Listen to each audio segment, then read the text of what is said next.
Teachers, and you're listening to Show X Live with Ken in a student accommodation all the way in Scotland, and Wayne in his white windowless van? Uh-oh, I better get out of here. Enjoy the show!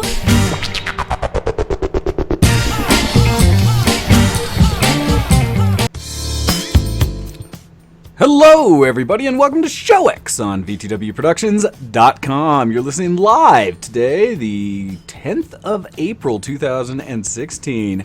It's 2 p.m. Eastern and 7 p.m. GMT. How is everyone doing out there today? We are joined, as always, by our good friend Ken. How are you doing today, sir? VTWProductions.com. I'm very good. Say, thus, sounds like, yeah. You're doing well. Yeah, I'm happy. I'm well.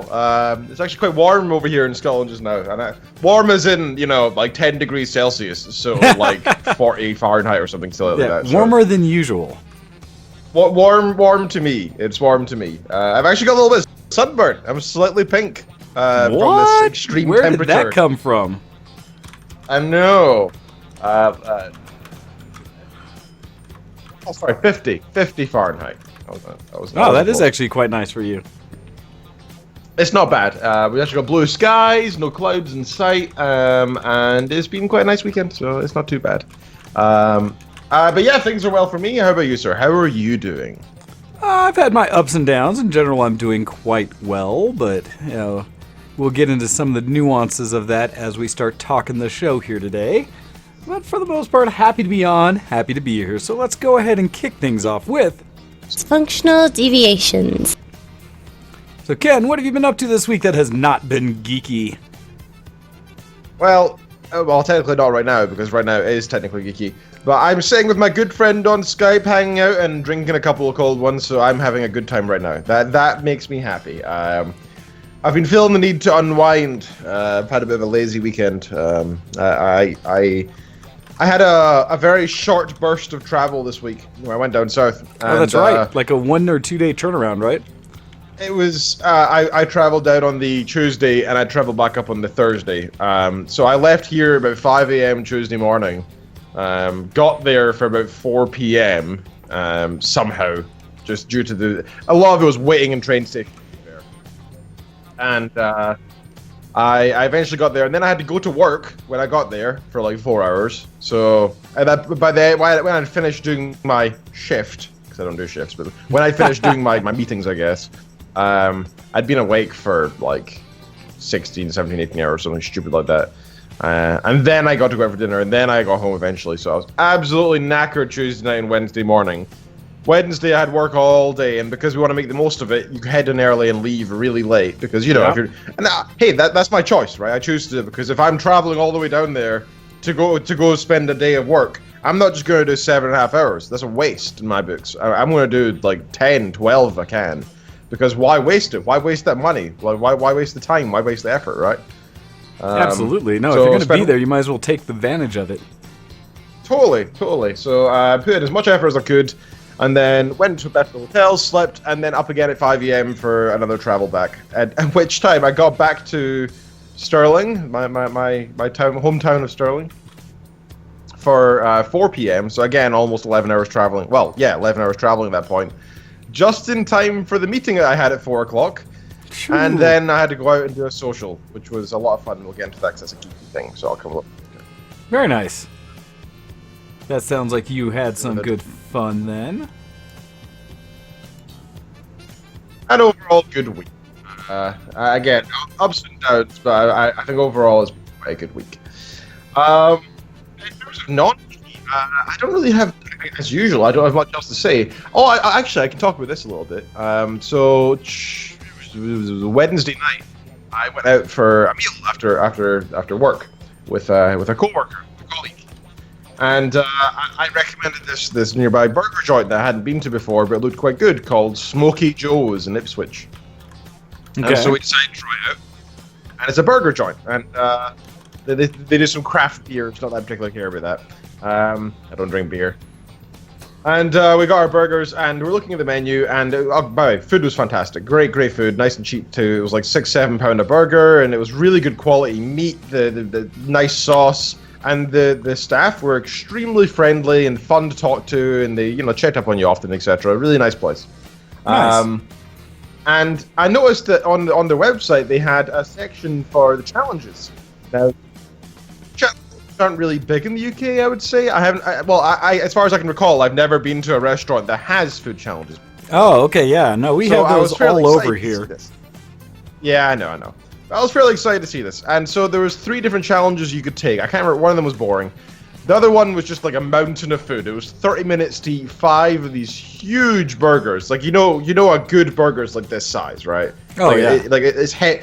A good burger you shouldn't be able to hold and eat. A good burger you need to take some layers off first because you can't hold it, right? That's a good burger. And these burgers were like that. Now you had to eat 5 of those, a pound of fries, and 1.5 liter of Coke within 30 minutes. And I was like, no way. Nope. Otherwise, it cost £30. Oh, God. So it was quite... Yeah, I was like, no way. Could not... I struggled with one burger. And the other challenge was to eat 16 chicken wings covered in their famous hot sauce. But you're not allowed to use any napkins, you're not allowed any water, you're not allowed any fluids, and once you finish, you have to sit still for 5 minutes and not get out your seat. You need to sit there without napkins, without drink, etc. for 5 minutes. Now, there's a reason for this. So I asked the owner, I said to because the guy came round, and I said, so tell me these challenges. I've not seen the photos on the wall. Where are the winners? And he went, oh, nobody's won yet. And I said, geez. Oh, have there not been any challengers? And he went, oh, there's been hundreds. So, the quantity one I can understand. Just beaten by sheer quantity, that makes sense. Yeah, that's too much. Now, the wings, I thought, oh, come on. It can't be that hot. Hot wings are never that hot. So I said to them, I'm not willing to do the challenge because it's expensive and I've already eaten anyway. So it's a bit silly to do another challenge I've already eaten anyway. And plus, I'm boring and I wouldn't try it. But I would like to taste the hot sauce, so that's okay. And he went, yeah, no problem. So he came over with a spoonful and said, here you go, buddy. And I took a tiny little bit of the edge. And I ate it. Uh-huh. Now I'll get on to how that felt in a moment. My colleague that I mentioned earlier was there with me, and I'm quite good at reading people. I feel I'm quite good at looking at people working. They're most for a current situation, and I could tell that he was interested in having a taste as well, but he was waiting to see my judgment, to see my own reaction first. So I intentionally went, oh, that's not that bad. I made a point of not reaching for anything, not eating anything, not getting a drink, just saying, no, that's all right. That's not bad. Looking the owner in the eye, looking at my colleague in the eye, showing sheer confidence. And while I was burning inside, I could feel the sweat. I could feel like my skin like contracting to start pushing out sweat because it was so spicy. This stuff wasn't a sauce; it was a paste. Oh no! It's only what they did to make it that hot was they had to grind down like chili seeds. Right? It's the only way you can get something that hot. And it was even at the tiniest taste, my mouth was on fire, and not even kidding. For 2 days afterwards, the top of my mouth was burnt. Oh, it was in pain for 2 days afterwards. Oh, so he went, oh, okay, and went home. Oh, you did the classic: set up a friend and let him suffer even more so for you. Yep, I understand that. He literally jumped up like as if he'd been punched in the jaw. He went, whoa! Grabbed his drink and his napkin, was trying to both cleanse his palate with it was funny. It was very funny. Nice. And then the guy went around and gave the rest of the restaurant a taste because other people were looking on in interest, and they were all having similar reactions. It was quite funny. It was good fun. So I would recommend if you're in town, Ipswich, Smokey Joe's. They're great place. Not that many people are ever going to be there, but if you happen to be in the English town of Ipswich. I was going to say, you never know. People make their way around. They might just remember, They know that they're in Lower England, and they just kind of go, oh, I remember Ken talking about this place. And I think it's a chain, actually, so you'll probably find other places around England. I don't know where.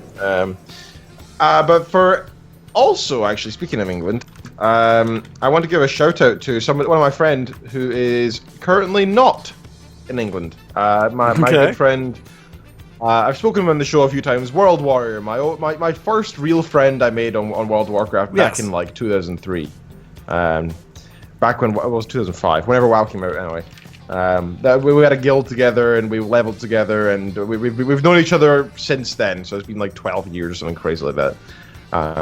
So a good old internet friend. He's away to Japan this week. What? I think it's like his first time leaving Europe, and he went all the way over to Japan. So it's a hell of a journey. So I think he's there for like 10 days. He's just there by himself, doing all the sightseeing, going to all the cool places. He bought himself an SLR camera as well, so he's been going around taking some lovely shots. So I think what I'll try and do is try and get him on the show at some point so that we can, just for 5-10 minutes, so we can hear his experiences. Because that would be really cool, because that is still one of my bucket list items that I need to go to Japan for some length of time, and so I'm jelly. That's cool. So I'm also very jealous. So shout out to Mr. World Warrior for his travels around the world, and I look forward to hearing more about it. Nice. But I think that's all. Everything else I need to talk about is kind of geeky, I believe. Nothing wrong with that. Past these things. Oh, and teaching's finished. Oh, hey. So, you're on break now, or what are you doing for how long, essentially? Don't get a break. Teaching is like my second job, so it pays the bills. It's a little bit extra money, but it's my main thing's research. So that it means I can concentrate on my real job now properly 100% of the time rather than 80% of the time. So it's nice. It's nice to have that time reclaimed. Though I probably will miss the jangle of extra coins in my pocket on the day-to-day basis.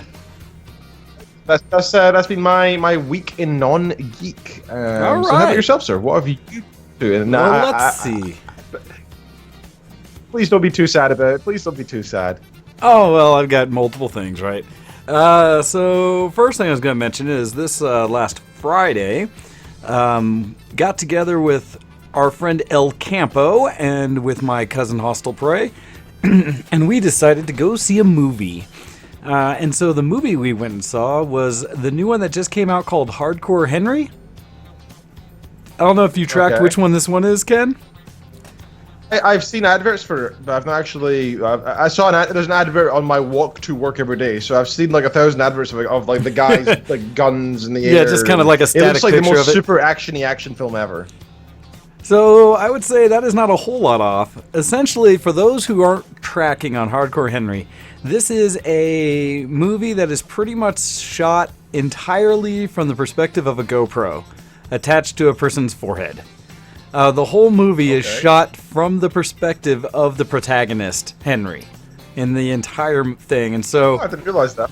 Yeah, and so it's one of those that I guess the closest thing is if everybody saw the movie Doom, not that that was a great movie, but they had that momentary sequence in it that was done as a first-person shooter aspect where you saw the gun in front of him and running through and killing demons and such, kind of jumping through scenes. Imagine that, but an entire, action film basically done that way, where there's a little bit of backstory shown at the very beginning, but it kind of goes right in with a person waking up, Henry waking up in a vat, and essentially looking around and seeing that he's, a woman's out there and basically pulls him out of the vat and starts talking to him and saying about, hey, this and that, we were together. And this is straight off the previews and stuff saying like, and you were, I'm your wife and there was this thing that happened. What, you don't remember me? Oh, that's a normal thing that happens. And then she goes and like screws on an arm onto us where it's obviously like he's missing part of his lower part of his arm. And so she attaches like this robotic arm onto it and then sets it aside and paints it up so it actually looks more like human skin, and then does the same thing with one of his legs, sticks it on and screws it on. So you already know that this guy's obviously been through something. Comes up, wakes up, and is basically being put back together. And they talk about it saying like, that is, you probably don't remember all this that happened, but that's okay, we'll figure it out. And so really, really just, so straightforward premise goes into it. Not wanting to spoil anything about the movie, I will say that we went in with probably not the biggest expectations because, again, this is a first-person shooter type of movie. We all thought, this might be rough to watch an entire, like, hour and a half, 2 hour movie in first person. I know sometimes when I watch other people play games over their shoulder, I can get nauseous and stuff like that. And so we went to the movie tavern. We had a few drinks, which I don't know if that helped or hurt. But in doing so, watched this movie, and admittedly the first probably 15-20 minutes of it were a bit hard to take. There's some moments in the scene, some of the action sequences with him like falling and kind of running around some places and ducking around things that was so jarring that a little bit I was like, oh boy, oh. Like I never felt nauseous, but my eyes were they were definitely taking a minute to adjust where I was kind of like, oh boy, that's not right. But then as I continued, it got a little more comfortable, started to just kind of absorb it. It was kind of like when I first saw The Hobbit 4K at 48 frames per second, the one that was double the normal speed. That one, for the first like 5-10 minutes of watching Smog coming around and just the desolation of Smog, seeing him destroy Rivertown and stuff, was a little jarring, hard to watch. But afterwards it became very natural and was able to absorb and enjoy it. So the same thing happened for the most part with Hardcore Henry. Although I'm sure there would be people that would have difficulty watching this movie just because that first person action kind of sense of it. On top of that though, the movie itself, I quite enjoyed. And actually talking to both El Campo and Hostel, they enjoyed it as well. It is definitely an over-the-top action flick, and it felt almost like the best mashups of any kind of action FPS game you could hope to play, where it kind of had bits of everything you could want in it. For something that is basically set in reality, so it's not like there's some futuristic, some fantasy to it, and most things are explained. There's at least one thing that they never explain, you just kind of have to accept, which is essentially the bad guy in it. But most of the rest, they kind of show why it exists the way it does, and so you can accept what you're seeing at some point. That's but cool. It has sequences that sounds include... more well thought out than I expect of an action film, anyway. Oh, yeah, no, and it's interesting. So I was concerned going in that it was going to be 2 hours of just a straight, no-cut, this guy's video, like one long sequence, which would have been damn impressive, but this was not that. This was more of it did have cuts, but essentially what they did is they cut out any of the traveling sequences.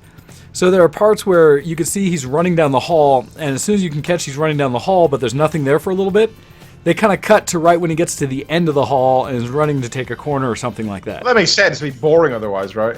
And that was the key, because normally right? what they do in films is if there's like a long run, they'll have him, you'll see the guy's face running, then you'll see the end of the corridor, then you'll see him coming towards the end of the corridor from the opposite perspective, then you'll see his feet moving. Exactly. And then They use a bunch of different angles to kind of get the same aspect of what's going on with the run. In this case, not at all. They just had him running, but so it was interesting. At first, it was a little bit jarring because you realized you kind of jumped ahead slightly in time, a couple moments or a minute or two or something like that. And then eventually it became a little more natural. You're like, oh, we're just cutting over all the boring parts and just doing like the action pieces and little bits of story. And so it worked. It worked pretty well.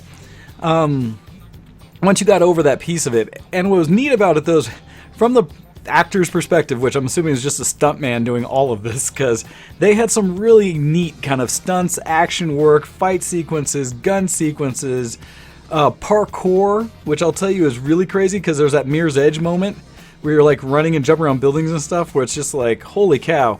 And because it's from his perspective, you really don't see if there's any safety equipment around him or anything like that. It looks like they just got someone who could parkour and go. And they did a good job filming some of the sequences where they're purposely kind of getting you to stop and say like, oh, this could be something bad about to happen, right? Oh, this could be something good. You're not quite sure. And then you see him like almost fall in a place or almost get hit by something and things like that. And from your perspective, it's even just kind of like, holy crap. That's right in your face. That's kind of crazy to see. But as a whole, was just really fun. I can't say much for the acting. There isn't a lot of acting. There's mostly just action and fighting. But they also did like little bits of everything you'd want from an FPS.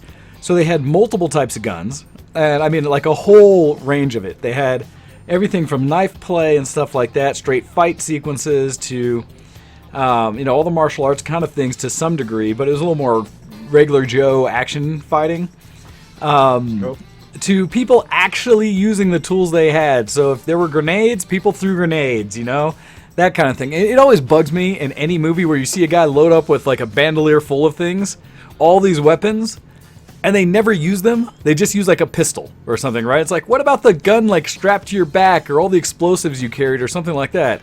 It's like, oh no, that would be, I don't know, make sense. At least when they did that in the Deadpool movie, they specifically got all the guns, left him in the taxi, and he ran off because budget cuts. Yeah. But in this movie, they actually used the stuff that was there. And so I really enjoyed it. I don't know if it's a movie for everyone, but it's in your face. It's fairly graphic. There's some scenes with people dying in ways that you're like, ha! Oh God, I can't believe that just happened to the guy. Or you see some things that are just really painful looking in the fight sequences where you can really say like, yep, that would suck. That would really, really suck. Just things like that. And I guess the final bit, without like giving anything up for anyone who might be interested in seeing this movie, because I do recommend it if you've got a strong enough stomach for the first person aspect, and just gratuitous violence and action. Like they had one of the best representations I've seen of a Russian brothel. It was entertaining. The whole thing basically takes place in what would seem like Russia for the most part as it's going. It was a lot of fun. So I'm throwing it out there, recommending Hardcore Henry. It's just a good actiony, go out and see some silliness kind of movie. It's nothing that you're going to take home for an Oscar, but I enjoyed it. So that's my recommendation. Hopefully no spoiling in that. I will hopefully. That sounds quite fun. No, it was. And I mean, you could just tie it to every modern FPS you've ever played. There are moments from all of them. And it's so good. Let's see, what else? Also, so our friend Lieutenant Fork is down visiting me this weekend. We've been talking. It's been a while since we've really hung out. I say this, but like any day on a Sunday after we've been hanging out, she's still asleep somewhere upstairs because she needs like 12 hours. But earlier yesterday, I took her out and forced her to come run into some of my friends from work, and we grabbed a few drinks down at the Breckenridge Brewery, which is a really nice establishment, not in Breckenridge, Colorado, but actually down in Littleton, Colorado, so not too far, kind of southern downtown area. And they have this really nice, just huge brewery set up there. Went and had a few drinks, kind of hung out with some of the people from work for a while to start the day, and then headed out down to go up to Boulder because a ninja friend of mine, Miss Zippy, was in a high school play that they were putting on, which was the play Beauty and the Beast. And it was a really... What? Oh, I thought I was waiting for I was expecting something along the lines of like Pride and Prejudice and zombies, Beauty and the Beast, and zombies, Diglett from Pokemon or something. I don't know. Well, that would have been interesting. Well, no, it's one of the things that she'd been putting on for a while, saying that their theater group was going to do it, that that part of their school group was going to do this presentation. So I wanted to go up and support a friend. It's something I hadn't been up to Boulder for a while. I hadn't seen some of my ninja friends up there for quite some time, so I wanted to go up and do it. Had the opportunity, told Fork, you're coming with me, deal with it. So we headed up to Boulder, and it's actually really pleasant. And it's this weird thing I get to when I was going through their high school, because I'd never been to the Boulder High School, and seeing just how nice a school it is, because I went through some various schools growing up, and compared to where I finished up in a little school in Nebraska that was really small, this was a fairly big and old established school, which was quite nice. We were walking around like, wow, look at this place. Not like brand new and spanky, but older, but just really nice. And coming in was kind of curious because the massive line of people that were going into the theater was kind of like, okay, how big a theater do they have? This is ridiculous. And showed up, and it was a decent size, and they packed the house kind of thing. So really big showing, and they did a really great presentation. I had never seen Beauty and the Beast live. I've seen the movie, and I know the story's been around since far before and things, but seeing them present it was actually really good. And so, I love playing. It's things I never seen to be like a feminine. I think play so much more fun than watching TV. Well, it's great just to see that kind of talent, right? The people who can present all those things. And because Beauty and the Beast is a musical, these kids weren't just up there presenting the acting of it. They were singing along. And so, like, the main gal who was doing Belle was just great. Nailed it, sounded the part, looked amazing. And a couple of the other cast members specifically, the one who was playing, Luminar or whatever, the candlestick, essentially, the candelabra or whatever, that plays that, he was amazing. This kid was, he's doing his pseudo-French accent to be, Luminar, whatever, but really came off well, and that's difficult, as I will speak from experience, trying to sing in an accent, which he did actually quite well and really played over the top on the part and was just phenomenal. as well as some of the other ones. The gal that was kind of his love interest in the Candlesticks, which played the Feather Duster, she was also quite good in her presentation of it as well. But everyone, it was just a really fun, good show to see, and it had been a long time since I'd seen a play, so I really enjoyed it. It's one of those times, getting out and doing something a little different was nice. As well as seeing my friend Zippy, who... Boulder's kind of interesting because we always joke about the town as being just a true hippie kind of place. It's, they have people that... I don't know how to say it best, but they do their parts, and they definitely, whoever conducted or presented this presentation did a good job of trying to encapsulate everybody's talents from the group to the extent, and I kind of told my cousin Hostel about this on the way back, that they had kind of the quintessential Boulder experience to me, and he was like, "What, was there a unicycle or something?" It's like, yes. At some random point in it, and I think it was in the song "Be Our Guest," which was amazing the way they presented that. This kid, like out of nowhere on a unicycle, comes just like riding across the stage, and it was like, what? That was random. But I almost guarantee you, whoever the person... that was what Boulder was known for to you. Well, for me, it's just that it's very hippie, and so there's a lot of eclectic, random things you see. And one of the times when I first went up there, the first time I ever took Hostel up there, and it might be the only time he's ever been up there, we were driving along, and just out of nowhere, there was a guy riding down the street, just in the middle of town, on a unicycle. Just like that was his bicycle, like just traveling down the street. And so it was I don't know much about the mechanics of it, but isn't it less... Well, it just has the one pedal going onto directly on the wheel with the chain or something, depending on how tall it is in the seat. That's all it is on the wheel. So it's not geared or anything like that. It takes a lot of balance. Oh, I couldn't hear you on that one. Your mic's still doing the woo thing. But that wasn't particularly efficient, though. I mean, like, surely that wouldn't work very well as like a means of transport. I wouldn't expect it to. Statement. But that was the thing. That's why I said hippie. It's very hipster in that way, right? And so it's, as Hando put it, oh my God, hipsters and their unicycles. It's to be unique, in that way, because it makes no sense to have one. But along with that, I don't mind something being odd or weird, so long as it's purpose. I mean, if it turns out unicycles are actually much more energy efficient than a bicycle, and it allows you to be lazier, and you get there with ease. If that were what it was, then it would make sense, right? Great, brilliant, use it. But if it's just a case of, I want to be unique, then I don't see the purpose. It's a waste of money and time and effort. Well, maybe he was working on his clown school type things or something where that might be a useful trick or, kind of street performance. Don't know, but that was in the play, which, again, it was just one moment, but it was kind of one of those things that's specifically what it reminded me of, made me chuckle. More importantly, though, was for seeing my friend Zippy perform, because she wasn't any of the main characters, but played she played, a wolf. She played one of the animated items in the castle. I don't remember if she was a rug or something like that. She played a townsfolk person, kind of in a bar and stuff like that. So she did a bunch of these like side and back pieces and stuff like that. And with all that, it was so she did a bunch of side roles, but in it they captured one of her talents. Was she used to be a competitive gymnast. I don't know if she still does. I know she injured herself a couple times, but so in using that, there were several scenes where she got thrown around and did some stuff where she was doing like flips and things on stage, where she was actually doing like back handsprings into the splits and things like that. And at one point, when she was in the wolf costume, you couldn't really tell who she was. I saw her get thrown, do a flip, essentially, and then do a couple rolls off stage, and I was like, yep, that's Zippy. Just because her rolls were perfect ninja rolls. Perfect forward ninja rolls. And I was like, yep, that's her. Gotta be. And then eventually caught up with her after everything and congratulated her on such a great performance. But no, just want to throw it. That was a ton of fun, and much props to Boulder High School for putting on an amazing show. I may have to try to find my way up there again, as she's only, I think, a junior, so she'll have another year to do performances. So try to make another one of those. But it was a great production. So that was a lot of fun. So those are like the main things I did yesterday. And it was a ton of fun, right? But then coming back from Boulder, ran into something that was not quite as fun. Yeah.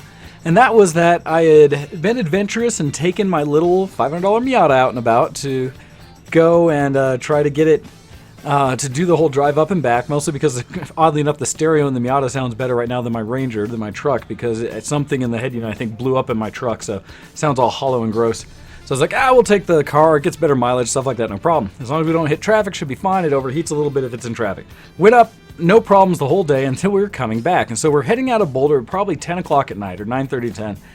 And driving back, and hadn't even gone very far before all of a sudden, like, I noticed on the front that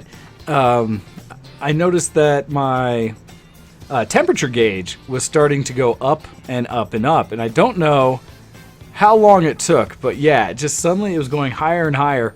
And I noted that I was just maxed out on my temperature gauge, that it was hot. That essentially the car was like overheating, right? And we're driving down the interstate kind of going like, oh, shoot, that's hot in a way that's not good. It keeps going up. So I went and had to go a little further before I was like, all right, let me jump off at the first opportunity I have here. Got off. It was right at one of the malls up on the way, Flatirons Mall.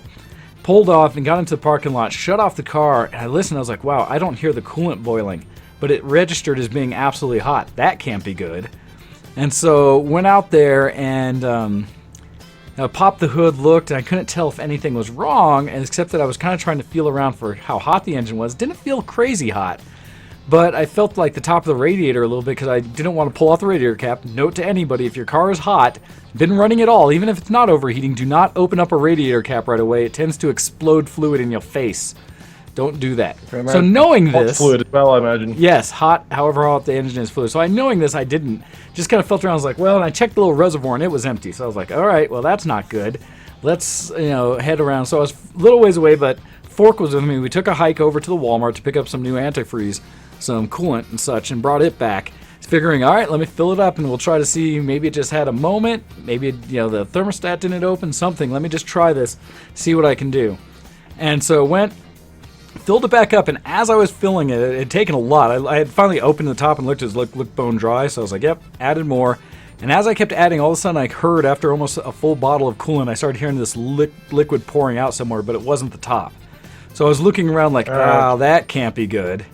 And finally poured some more and looked, shined the light because it was late at night, and saw that right in this part next to the header on the engine, it was just flowing out. Just coolant was just coming right out of there, and I was like, oh man, this is terrible, right? I don't know what to do. That's not something I can just tighten on or something right here, or not just refuel, get home, and then deal with it at home. I was still probably a good 40 mile drive or 30 mile drive from home at this point. And so I was just like, well, poo, that's not good. And so from there, I thankfully called up my cousin, and he came to get us. But as I was sitting there, I just realized, that's not going to happen. I had a mall officer, one of these people that patrols outside the malls in a little truck, come by and check on us. And basically he looked at it and was like, what? And I think a Fork was listening as I was still playing with it, looking in the car. Heard him curse a profanity like, oh, that's whatever. But came and talked to me for a bit, and basically he was like, do you need some help? I was like, yeah, this isn't something that just a quick, how's it gonna do, is gonna help me in any way. This is mechanical, like I need to tow, get a new part, do something like that to fix this. This isn't just a, could you give me a lift somewhere? And so I told him, I was like, nah, I appreciate checking on us, but I'm probably gonna have to leave this here tonight. Which is cool, because that way hopefully it doesn't get towed today or yesterday, that they see. And then, I talked to the guy who worked there, so hopefully he'll be able to give a voucher saying, nope, he's going to come try to deal with it tonight. Yeah, they'll just say, I know, I saw the guy, yeah. Yeah, that kind of thing. So hopefully it's still there and fine. I pulled everything important out of it when my cousin came and got me. But along with that story, while we're sitting there, and hopefully this doesn't come to bite me in some way, but we were sitting there waiting for my cousin to show up. It's late enough, everything shuts down around. We watched the mall lights shut off and everything. But there was a truck, a little SUV parked at the end of the row we were in, also away from all the stores. And while I was talking to the guy, I didn't notice, but Fork did, that there was a couple there essentially in that truck just screaming bloody murder at each other. Like, just yelling and screaming inside this truck. And it wasn't until the mall cop went away, and I don't think he noticed either, because I hadn't noticed until we were done. And I came back and sat in the car, we were just waiting, and I started hearing this high-pitched, like, constant, like, Jesus. I was like, what the heck is that? And Fork was the one saying, yeah, there's a couple over there, like, screaming at each other in that car. And so we just watched for a while, and it was like, do we go over there and, like, ask if everything's all right? Was it that bad? Was it, like, nearly violent? So, well, as Fork says, like, are we, like, witnessing domestic violence here? What's going on? And we did kind of watch it just like, oh, geez, this is bad. And, the screaming went on for like 20 minutes solid. And at some point, it just stopped. Like, I closed the door, and we're just kind of sitting in there because it was getting cold out. And I was watching it like, well, as long as it's not like rocking back and forth like somebody is choking somebody to death, I'm going to say it's okay. Because it was just sitting there. And so I was assuming the couple was just having a disagreement. Screaming at each other is good. One person screaming is probably bad. Well, and it was mostly the gal who was screaming. But, I mean, at some point, it just went quiet.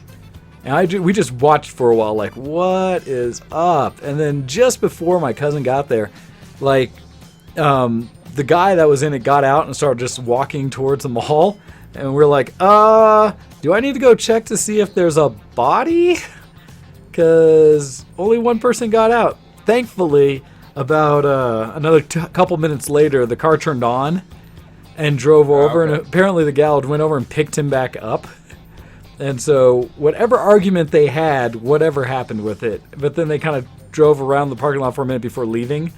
And so I was just kind of like, well, I'm happy they were both alive when they left here. I hope that was as bad as it got, because I don't want to be responsible for knowing that something happened I could have stopped maybe. But admittedly, they were screaming in such a way I was afraid to get involved, because it was one of those, I don't want to walk up, knock on the door, and have somebody shoot me. Well, and it was bad enough that even the mall cop came back around, didn't check on us again, because we had talked about, kind of drove around their car once or twice, but even he didn't stop to like actually see what was going on.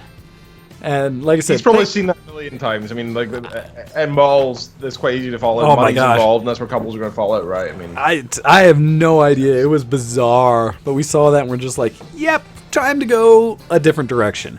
That was a bit much. Geez. But yeah, so that was part of the drama with that. With that in mind, I'm hopefully going to get hooked up with my buddy Shady tonight to try to physically tow back the wreck of a car that's sitting up there. We'll see what happens. I was looking around a lot today, and I found parts and pieces and diagrams that hopefully kind of let me know what I might have to fix and find cost on that. I think the part I was looking at, if it's only like $80, I'll be fine. If not, I'll see. And as Campo said in the IRC, tell me to stop buying cheap cars, $500 cars.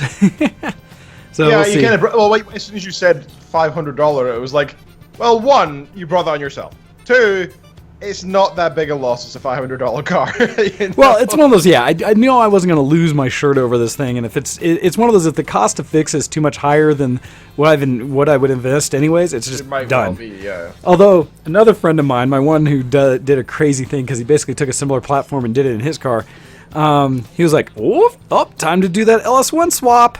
Drop in that LS motor," because he has an old was his RX-7, an old Mazda that way, and he had taken out the original rotary engine and dropped in like an LS5 or something like that, one of these big souped up, it's a 427 engine that puts out 500 something horse in a car that's basically no bigger than my Miata, or just slightly bigger, and is a silly thing for him to drive around.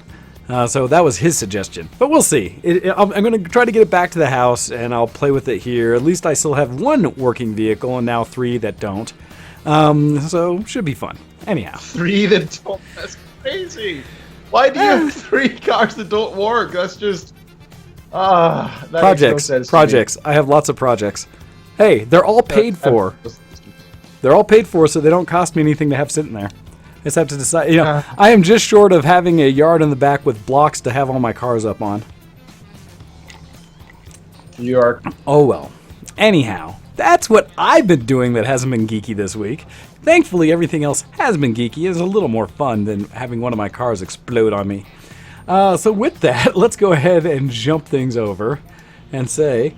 I'm a geek. Are you a geek? Geek Cred, level up! And to start off our Geek Cred this week, let's go ahead and look at some emails.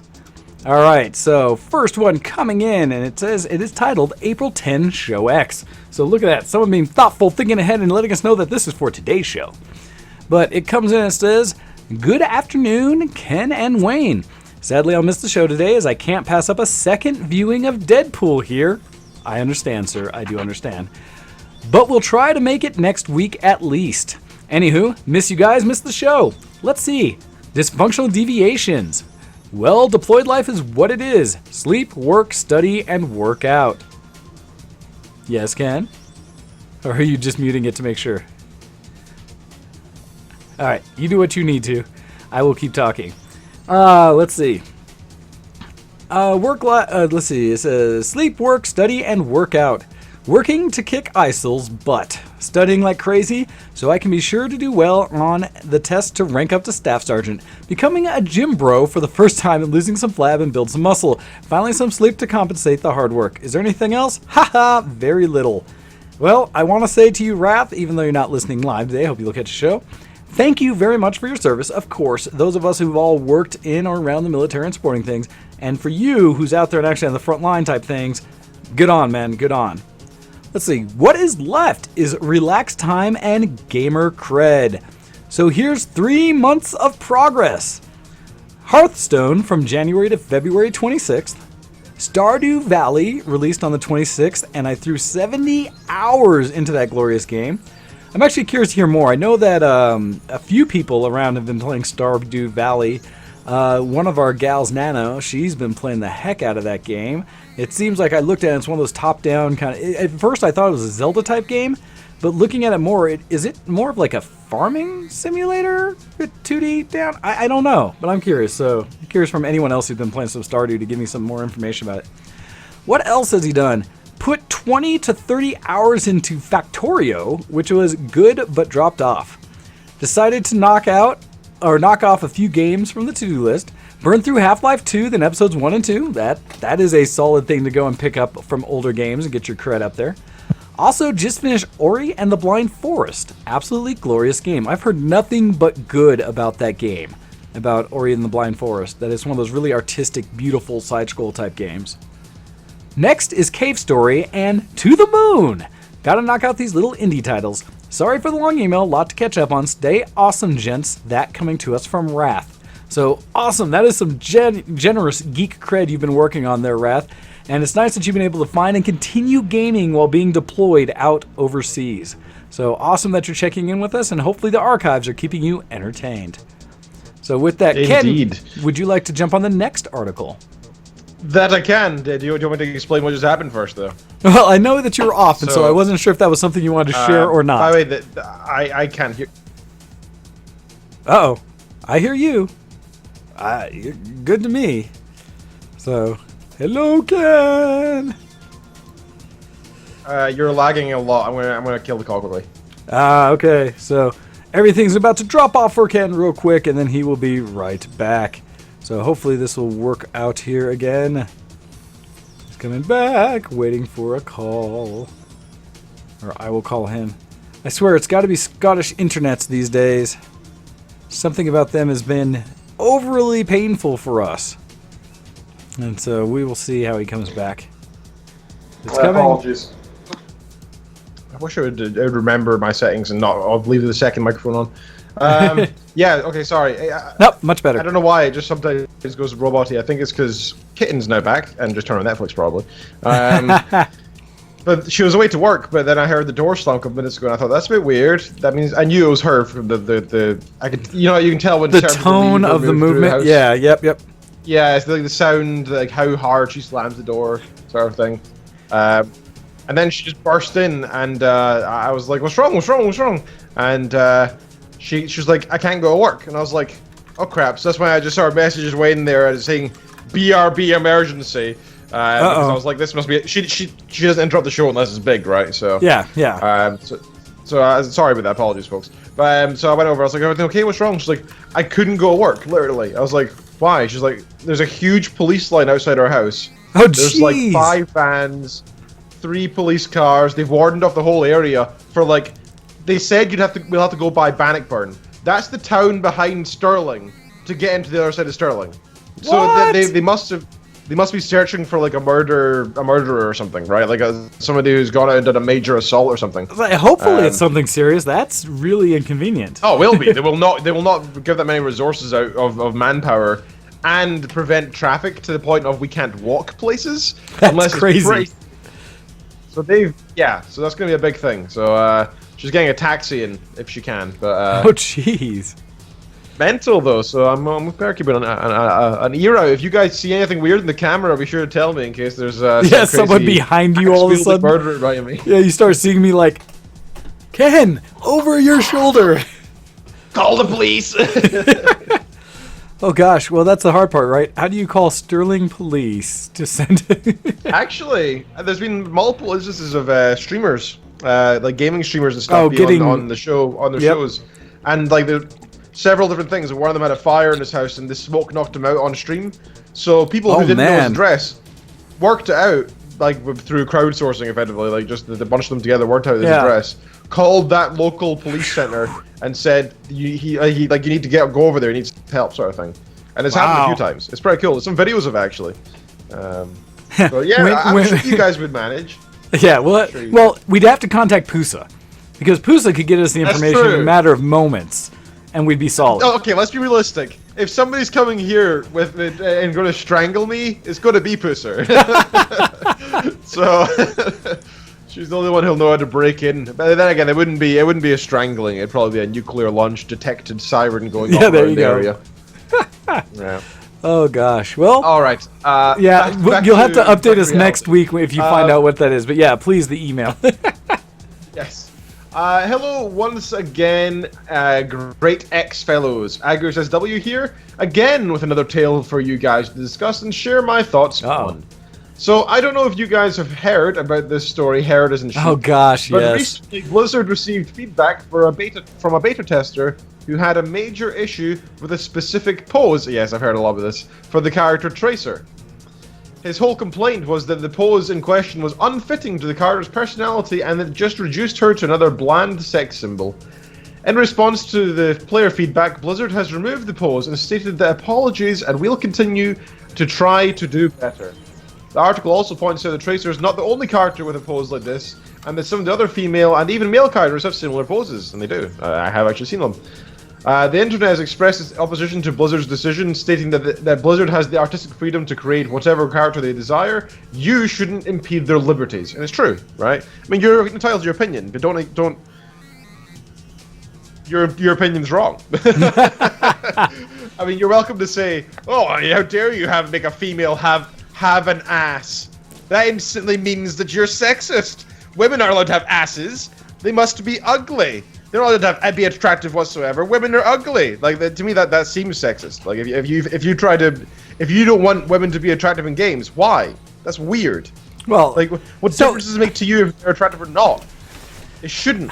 It really means nothing. It's artistic liberties. Well, so here's the thing, right? And this goes into that same discussion we've been having back and forth, where I always channel it back to the original post that came out and was like, if video game heroes were really normal people shaped, right? Instead of the over-the-top examples. Yeah. How, to me, that was such a ridiculous ploy by people who are basically trying... It's the same motivation movement, right, that basically said that it's what we talked about. It's okay for people to be unhealthily overweight and stuff like that, but it's not okay for people to note that that's unhealthy, even though it absolutely is by science unhealthy to be that overweight. It's that same kind of concept, right? That, well, we don't want you to show these examples of what a perfectly fit and well-shaped individual would look like because that makes me feel bad because I'm not fit or something, right? Or in a way it's showing that God, it's such an old concept that they keep pushing that's like somehow wrong to highlight what most people find attractive in Hollywood and stuff like that as well, right? I prefer if we just decide that being fat is sexy.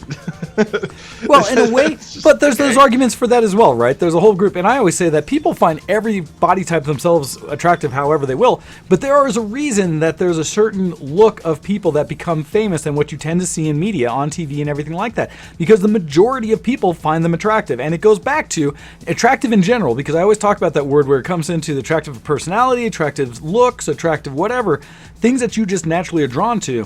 That it doesn't matter if it's physical or not, but there's things people are naturally drawn to, and so of course you want to be around that. Of course you want to see that. You don't want to see things you're repulsed by constantly.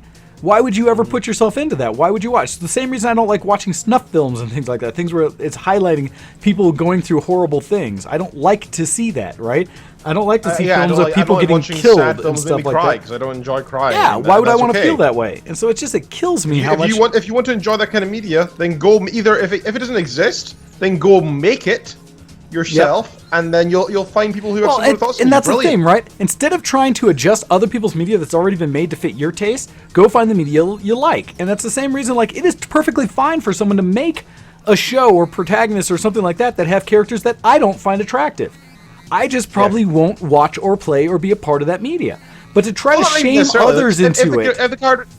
To be fair, if the character is compelling enough, I'll enjoy it anyway, right? Well, it's not just about looks. That's what I'm saying. But if there's things about, there's a reason I don't watch like the Orange is the New Black. I have no desire to watch that series. Nothing about it appeals to me. First season's quite good, but I guess a bit crappy after that. But even like first season stuff I've heard was amazing. To me, zero draw, and so I don't care. Fair enough. Just like there's a bunch of games out there, I just do not care that they exist. It doesn't matter to me. But it doesn't mean I don't want people to make them. I love that there's the variety, right? And so it kills me that people are so big to try to attack things, to try to make all media the same bland, common nothing, right? That somehow it needs to appeal to everybody and be careful that everybody is happy with it. That, oh no, somebody might be offended. You know what? Screw you. If you get offended by things, the whole point there, I wish I could remember the comedian's quote, but essentially people, I've used it before, that say that they get offended by things. They're calling out saying, for whatever reason, their opinion is more important than the majority, than anyone else's, and they need to be treated fair, or more, not fair, but special, because they were offended. Which one of the most common ones is Stephen Fry's, who goes, it's now very common to hear people say, I'm rather offended by that, as if that gives them certain rights. It's no more than a whine. It has no meaning. It has no purpose. It has no reason to be respected as a phrase. I'm offended by that. Well, so effing what? That's Stephen Fry. Well, it's funny too. Oh, go ahead. Can I share my screen momentarily on the non-camera one? You want me to select it? Yeah, you could. I can show it on the stream. Yeah. Okay, there we go. I'm only sharing one window, so you shouldn't see any extra crap. Oh okay. Yeah, this one. There's a picture of Barbie and there's a picture of He-Man on the screen. This is Barbie. Throughout the years, she has been the center of much controversy because feminists claim she represents an unrealistic, unhealthy, and unfair standard of beauty, leading to a crisis for young girls and their self-esteem. This is He-Man. Kind of highlighting the fact that it kind of swings both ways. It's not as if it's just women, and you don't see the men, like men. Well, generally speaking, you don't see men crying out about this. Because we don't care, right? We see that. We see that that's He-Man. We see that people might enjoy looking like that or aspire to look like that. And then they either try or they don't. And then we just accept either which way. And we choose one of those two paths and we're happy with it. We don't have to say the path shouldn't exist. Because it offends me. That's just, no, grow up. Don't be a child. Be an adult. So that goes into a big thing about it. Go ahead and is that I just had this conversation with Fork actually last night because we talking about some of the generational things that happen out there, and you're right, the Barbie thing's been a focus for many years. And the funny part is before anybody brought it up, which I guarantee was a handful of people, brought it up as being some big stink, Barbie just existed, people played with it, and it was fun, and nobody cared or looked deeper into it. I think the biggest concerns you ran into was when they were like, wait, there's only white Barbies? You know, way back in the day kind of deal, right? Just because there were at least people who looked and like, why do none of my dolls look like me when it comes to like even skin tone? But it was still, it didn't matter about the physical shape of them. They were dolls, right? My action figures were all action figures. They weren't who I was trying to look like, other than I thought it was cool. And so it killed me. Yeah, I mean, like, we look up to these, well, especially action heroes, right? We look up to them for their ability to be strong, epic heroes who will save the day. We do aspire to be that. And it's not necessarily their strength or their build or their physique that matters. It's what expresses with that. It's like Buddha. Buddha wasn't literally a big fat guy, right? He wasn't. The original Buddha, I should say. He was not. He was just a normal figure. He got very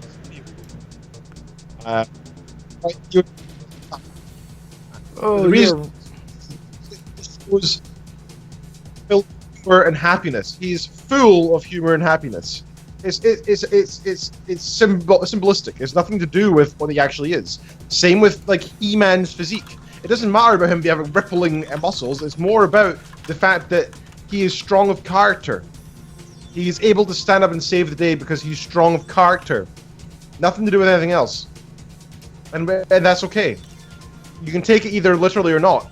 it's still down to you how you accept what somebody else has created. You can't just hope they don't create it. Grow up. Well, and kind of my response to the whole thing was that, when I was talking to Fork, was that there's a thing that I think is the biggest reason we're having issues socially with what we continue to call like the millennials and their inability to accept or deal with things that are happening. And it's that I think there's a challenge that there's a whole group that has been raised that have no ability to cope. That they aren't forced essentially to go into those situations where they actually deal with negative aspects in life and are forced to just deal with it, come up with a response, and just go on with life. Instead, they're constantly shown that they can just like fear it and run away from it and never actually have to go and get over it or move past it. They've lost the ability to brush something off their shoulder and just go on in life. You know, they've lost the ability to have something negative happen to them and say, well, that's not the end of the world. I just have to do this and this and I'll continue on. And so it's that ability to be an adult, to deal with situations, especially things that are outside of what they like, but not realize everything's about them. You know, and that's one of the problems I have, is that it seems like the people who whine about this stuff, like this in this Overwatch issue, is that it's like one person who gets offended and feels like they need to change everything for everybody. And it's gotten to a point now where companies are being pushed down to having to respond to something like this. Right? Instead of just saying, piss off, this is what we made, deal with it. Right? I just don't get it. You know, if you don't like it, if something offends you that bad, then avoid it. Just don't, or don't play it, right? Speak with your dollars. And you don't need to go on the forums and cry. You can just not play it. Seriously. Look at that crazy idea. You don't like something, don't take part in it. Like, don't pay your money towards it. Don't vote with your money. Well, it goes back to like the old joke, right? That was NWA. If you ever got the chance to watch the movie Straight Outta Compton, it's amazing. It's a great, basically, documentary of how NWA came about. And they were super controversial back in the 80s and 90s with the music they made and the albums they were at, stuff. They got arrested multiple times for it. It was huge. But one of the things they did in that movie, there's a part where whatever little bohunk town they're doing a show in, people were burning their album, right? Piling up, burning it, yelling, screaming, stomping on, stuff like that, crushing their albums. And at first, some of the guys on the bus were getting like pissed off, like, oh my God, why would they do that to our music? What, don't they understand? And then it was like Eazy-E or something who was quoted with it saying like, hey man, but look at all those albums they bought. As far as I'm concerned, they paid the money, they can do with it as they want. You know, and kind of the joke being like, well, they might hate us, but they still bought our music just to make a point of showing they hated it. And so it was just like, yeah, exactly. In a similar way, I don't know. Just, it really, that's what gets you. If that's the biggest thing in your life that makes you not want to play a game, then I almost feel bad that you can't find something more important to deal with. Yeah. And now there's another side of this, although it's funny, right? Because and as Copy puts up, damn the vocal minority, and that's really what it is. A very loud group that is very much not the majority. And so, what it is. But, and I almost would have to talk about this coming off the break, but a friend of mine, it's interesting, she's a cosplayer, very well spoken out about women's rights and stuff, but even she has been expressing lately some struggle she's having with some of these things, because she put up a big post about how she hated a certain genre of costumes she was seeing people do because they were basically talking to a scene with a woman in a skimpy outfit that showed that woman at her vulnerable, something she didn't want to be a part of, and yet that's been highly vocalized as a costume, or a lot of people use it as a costume, and there are people now blending it in with another IP she really enjoys. And so she was just kind of taking some offense to it, and put this big post out there about how she hated seeing that, and that people don't they realize how this is demeaning to women and such. But then came back and had to kind of recant her own discussion, because she'd heard a lot of feedback from people saying, but women love dressing sexy, and this is them being empowered because they feel great about their bodies and being able to show an outfit that so many people have also seen as sexy. And so at what side can you sit? You know, you don't want women demeaned, but at the same time, if a woman is openly choosing to do it because it makes her feel powerful, then, you know, what? And so even she was having that conflicting kind of discussion amongst her own thoughts. And that's kind of the thing, right? You can be offended by something, but you don't have to go out there and yell and scream to the world about it, right? That's the thing. There's a ton of things that I'm offended by, but I keep it to myself because it doesn't affect me most of the time. You know, and sometimes I have a couple conversations with close people. You'll dislike something. You'll have you make use of your freedom of speech and say, I dislike this. But don't start crying out for bans for like that's the problem with the whole Blizzard thing is they said they should remove this and it's disgusting. It's mean to women. They should remove it. It should be banned. It should be removed. It should be banned. No, you're saying a stupid thing now. Like the part you said at first, which was I find this to be sexist. Completely legitimate. You are totally allowed to see it that way. That's your opinion. Cool. I don't, but you're welcome to. Fine. I think it should be banned and nobody else should ever have to see this. Even if it was sexist, it should still be there. Because we live in a world full of adults who can consume and enjoy what they want and avoid what they don't want to see. And that's okay. I mean, there's films out there that say the N-word, and there's racism, and there's sexism, and there's anti-old people, anti-young people, anti-different colored people, anti-different size of people. There's ableist stuff. There's everything out there, and it's okay because people are allowed to express their opinions, even if especially if it's fiction. If it's freaking fiction. You can't. It's not.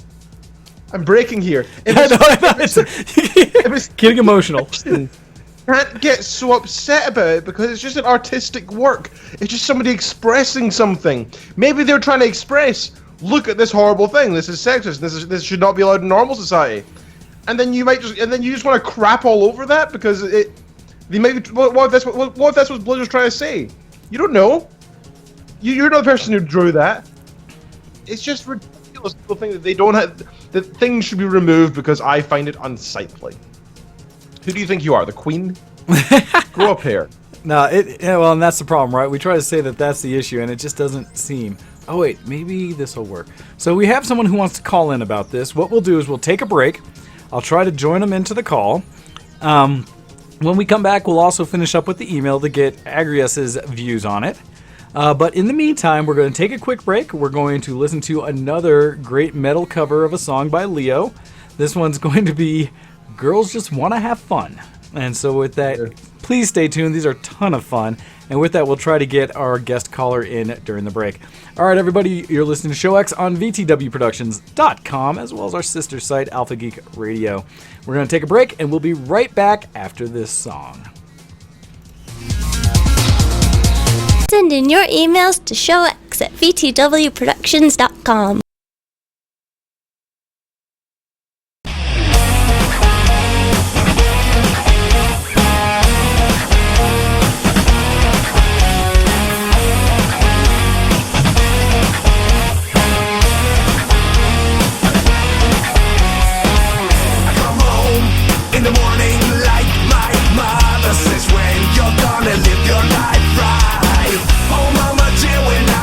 Fortunate ones and girls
You're listening to Show X on btwproductions.com. Hey everybody, and welcome back to the show. So hopefully you all enjoyed that. That's such a good time. I love Leo's covers. They are so good. Anyhow, so we have joining us off the break our good friend Hando. How are you doing today, sir? Hey man, Guar just wants to have fun. Yes. I don't get the rap. Gwar, it's a metal band. A death metal band. Oh god, Ken, look it up. I talked about them when I Anyway, went to Ken, Riot is this, Fest. is this an acceptable audio level? No, you sound just fine. Anyway, I was just calling to report some Geek Cred. I haven't called in a while. I actually watched for the first time last night, I watched the movie John Wick. Oh yeah, I like that movie.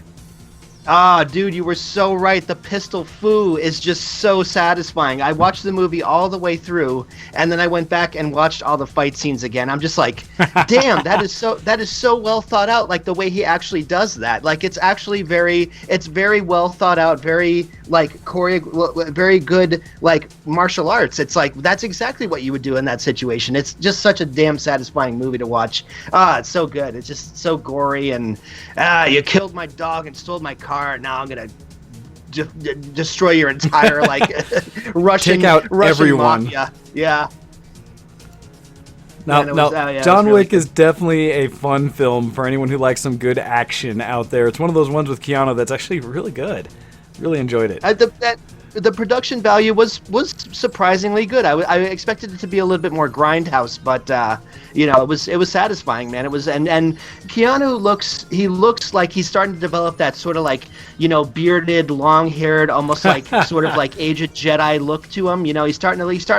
He's almost like coming back. It's like a Keanu Reeves renaissance, But yeah, that was pretty satisfying. Also, I've been playing the game. Now it's usually been a personal policy of mine to not get into single player RPGs because I want to socialize. I want to talk to people. I want to hear. I want to see what everyone's playing. I want to see what everyone's good. All the stuff that's going on. But I got to tell you, man. Mad Max has really got its hooks in me. It's just so satisfying to like drive around in the desert and just pick up scrap. And I hear this hunchbacked dude that's like, back behind me calling me a saint and telling me I'm doing God's work. I'm like, yeah, dude, this is all right. All right, yeah, I'm doing God's work out here. Like, just punching random dudes in the face and destroying their cars and taking their stuff. But lastly, so this year I have been receiving calls to go and work at PAX East. Oh, nice. But these are calls from companies that are basically like, okay, you're going to go in the day before, you're going to set up, and then you're going to come back afterwards and tear the whole thing down. So it's basically like the worst part of a carny. Like it's like you're sweeping up after the elephant. Yeah. And so I've declined because I've had other employers that have said, well, you could do that, or we could like have you do something that like is meaningful and like you get paid better for it. So I'm not doing PAX this year. I'm not doing it. I'm not sweeping up after the elephant. All you companies out there, I'm not sweeping up after that elephant. You got me? Oh, But listen anyway. to you. So anyway.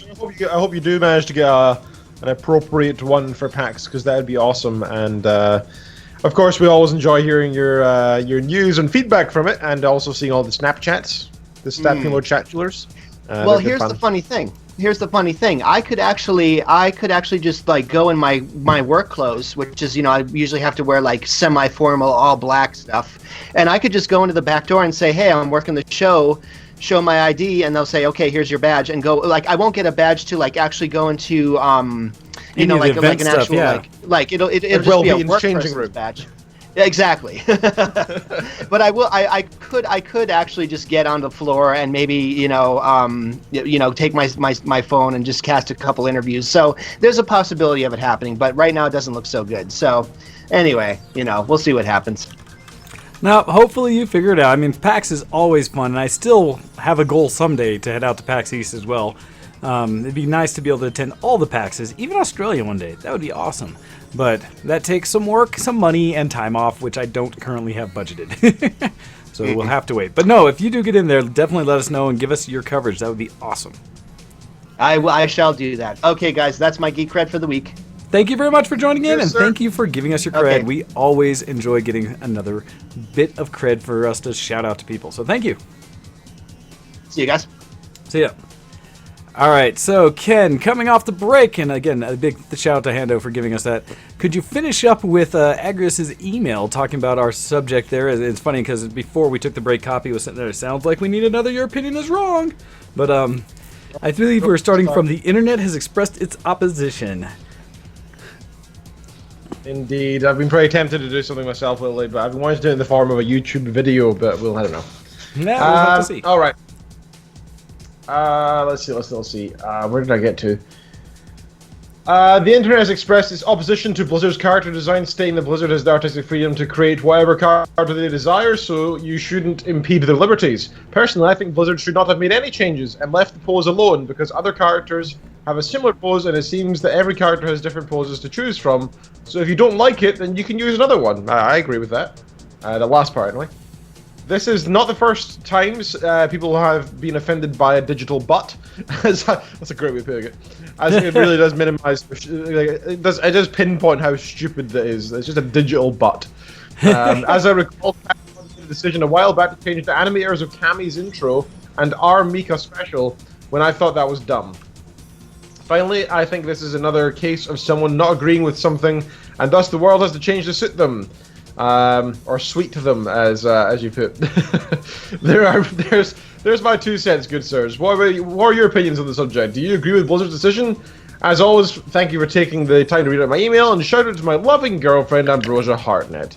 And then he gives a link to a Polygon article. Thank you for that.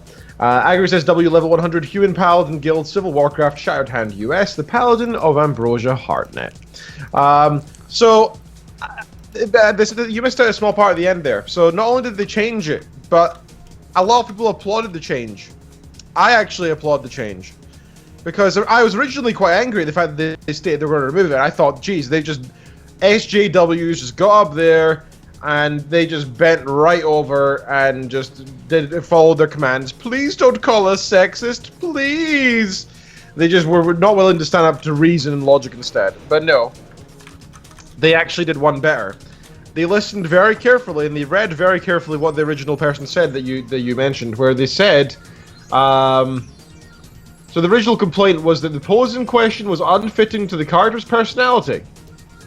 So what they did is they made Tracer, instead of just standing there looking over her shoulder where you can kind of see her ass, they made her like do this flick with her heel, and her like hands are out, and it looks a bit more crazy and papa, you know. And now you can see her ass even more clearly. I think it's like, if anything, it's even more of a sexual, but still more so her persona, I would agree, thing. So technically, they're doing exactly what he asked. I mean, they said it was just a sex symbol without the personality. Now it's a sex symbol with personality. This is brilliant. I don't have a problem with this. This is exactly what I want. I would want this. You're technically meeting their demands, and you're keeping the original party happy as well. Fantastic, Blizzard. That is some hilarious stuff, because I know that people are still going to be angry about it all over the internet, calling them, oh, look, they're sexist, they made it worse, they're still showing a female's ass somewhere. How dare they? That degrades a whole gender somehow. That somehow removes my right to vote. I gotta say, shout out to Blizzard for that. That was pretty fantastic. I mean, I would have preferred it, personally, if they didn't remove the original, but they also added in this new one as well and said, if you don't like that one, you can use this instead.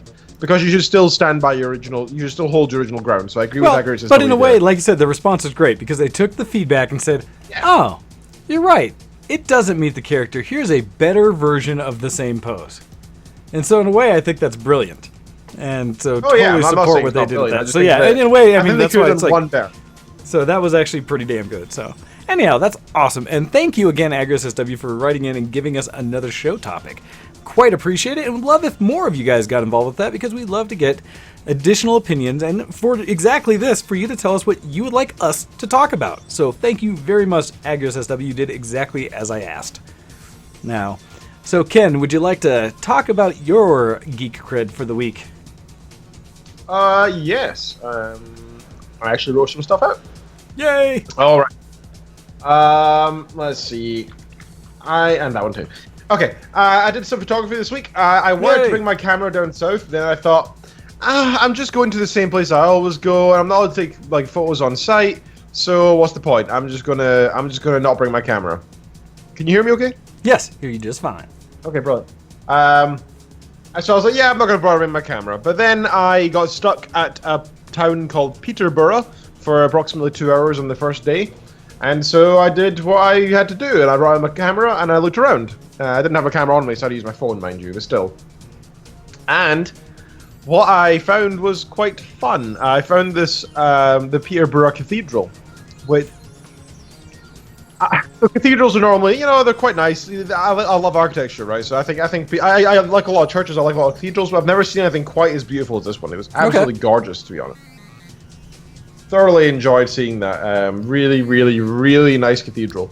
So I took a couple shots, and they turned out quite nice. Now, I'm using my Nexus 6 camera with HDR mode turned on, and I'm pleased to say quite well. I'm happy with how the shots turned out. So if you're interested in seeing any of my photography, you can like Ken Reed Photography on Facebook, or you can check out my DeviantArt where I put the Facebook. I kind of just dump stuff. I put everything there, yep. But my DeviantArt, I only because the uploader's a bit of a douche. I only put up the things I like the most.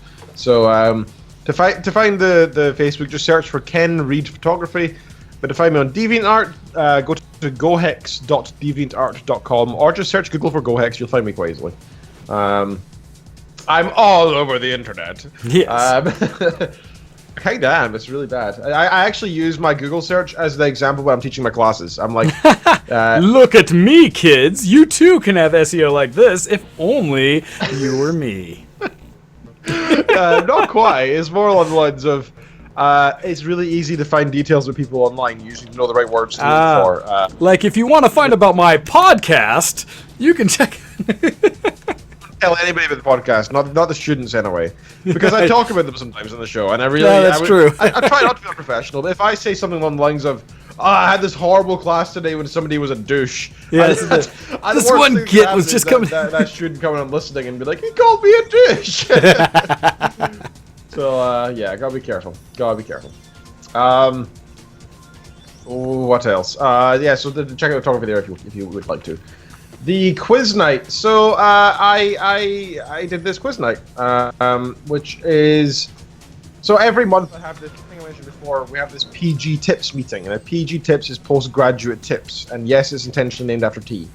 And we had that meeting as usual on Thursday, and that's the thing that I had to rush back for. So that was from 4 to 5 o'clock. All went fine, but then always we have our social afterwards, and each month we try to do something different.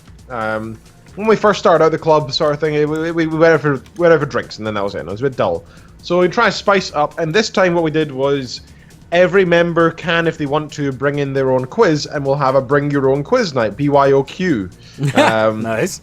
So we went with that, and I was expecting to be the only person to bring a quiz, to be honest. I didn't expect it to be particularly popular, but we had 6 participants, so that was okay.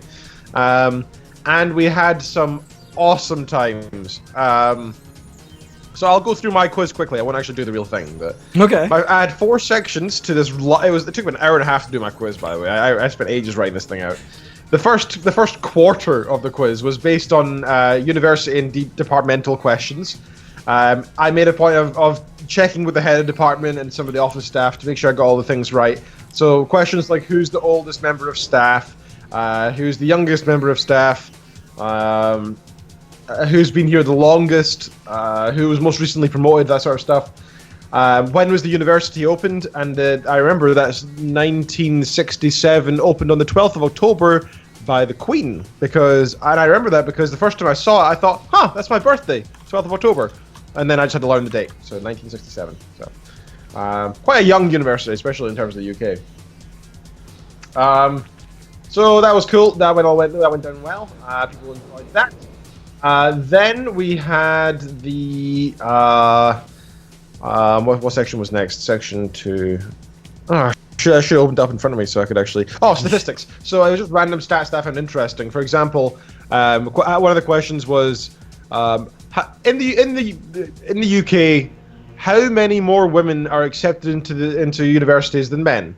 And the options were like 20,000, 40,000, 60,000, or 80,000, and the answer was something like 60,000. Wow, crazy. So that was pretty cool. And then section 3, sadly the technology failed on us, even though we're a computing department, so we couldn't do section 3. But section 4, we did Quiplash. Okay. So I thought you knew of it. Okay, so Hando, sorry, you messaged me when we were playing it, and I didn't respond because obviously I was hosting the meeting at the time. So I do apologize. I forgot to respond later. So that's me apologizing now. Yeah, we played Quiplash, and Quiplash is basically this quiz game on Steam. I think I mentioned. That one. Yeah. Okay, yeah. Yep. Yeah, as I said, I remember talking to you before. I didn't remember the name, so when you said, I was like, huh? But no, okay, yes. Yeah. So, again, the description: Quiplash is the gut-busting battle of wits and wittiness. Just use your phone or tablet, no controllers needed, to answer simple prompts like these. Something you'd be surprised to see a donkey to. A double rainbow doesn't have gold at the end of it. Instead, it has a better name for France, and things like that. And then you put in your responses, then people vote on whichever one's best, and the winner gets points, and the one with the most points at the end wins. So that's a lot of fun. So we did that, and that was quite successful. People really enjoyed that. I was quite happy with the results. So I think it was very successful. I thought it was quite geeky because of the fact that it was a big it was a freaking quiz night. Bring your own quiz. That's pretty geeky. But we enjoyed it. It was good fun. All right, now moving on. I've been watching. I mentioned Stargate Universe. Yes. I love it. It's such a good show. Before I thought like I like Stargate, but after watching SGU again. I finished it 2 days ago, and I'm legitimately sad, heartbroken, that I did not get to see what happens to the characters, what happens next. I am so freaking sad. It's horrendous how upset I am about it. Aww. And that's the correct word. I'm upset. I'm actually upset. I'm sad. Okay? I'm sad. Aww. And I just want to see what happens to them all. So I will not find out, sadly. I'm not going to find out what happens to them all. It ends on a cliffhanger, and you don't know what happens. And that's it. It's so depressing, just because the ratings dropped by like 40%, and it's because they changed the time of the show in the first place. I mean, if you change the time of the show, you're going to lose viewership. And I know that if it went back on now, it would gain its audience back, because people loved it. It was such a good series. There's a new Stargate film being made, apparently. But it's going to ignore all of Stargate Atlantis and all of Stargate Universe, so it's just like a continuing from the original trilogy or whatever. So who cares? It's just it's sucky, sucky. So I'm genuinely very happy with that. All right. I also have been watching as a means to try and improve my state of mental health after finishing that series. I've been trying to watch Battlestar Galactica, because I was informed that it is a very dark space series, and it's all to do with survival and stuff. Well, similar, right? Ish. I'd give you the first season and a half. Cool. 2 seasons are pretty good. After that, it's Oh well, you say that. I've been watching the miniseries, and I finished it, and I watched the first episode as well. So the miniseries is really just like a long intro more than anything, and I've watched that now, and don't like it. I think they have this thing where it's all like old technology and it's supposed to be like cool, but it's not. It's just annoying. It's just like, instead of it being okay. So the difference between SGU and Battlestar Galactica is Stargate Universe has.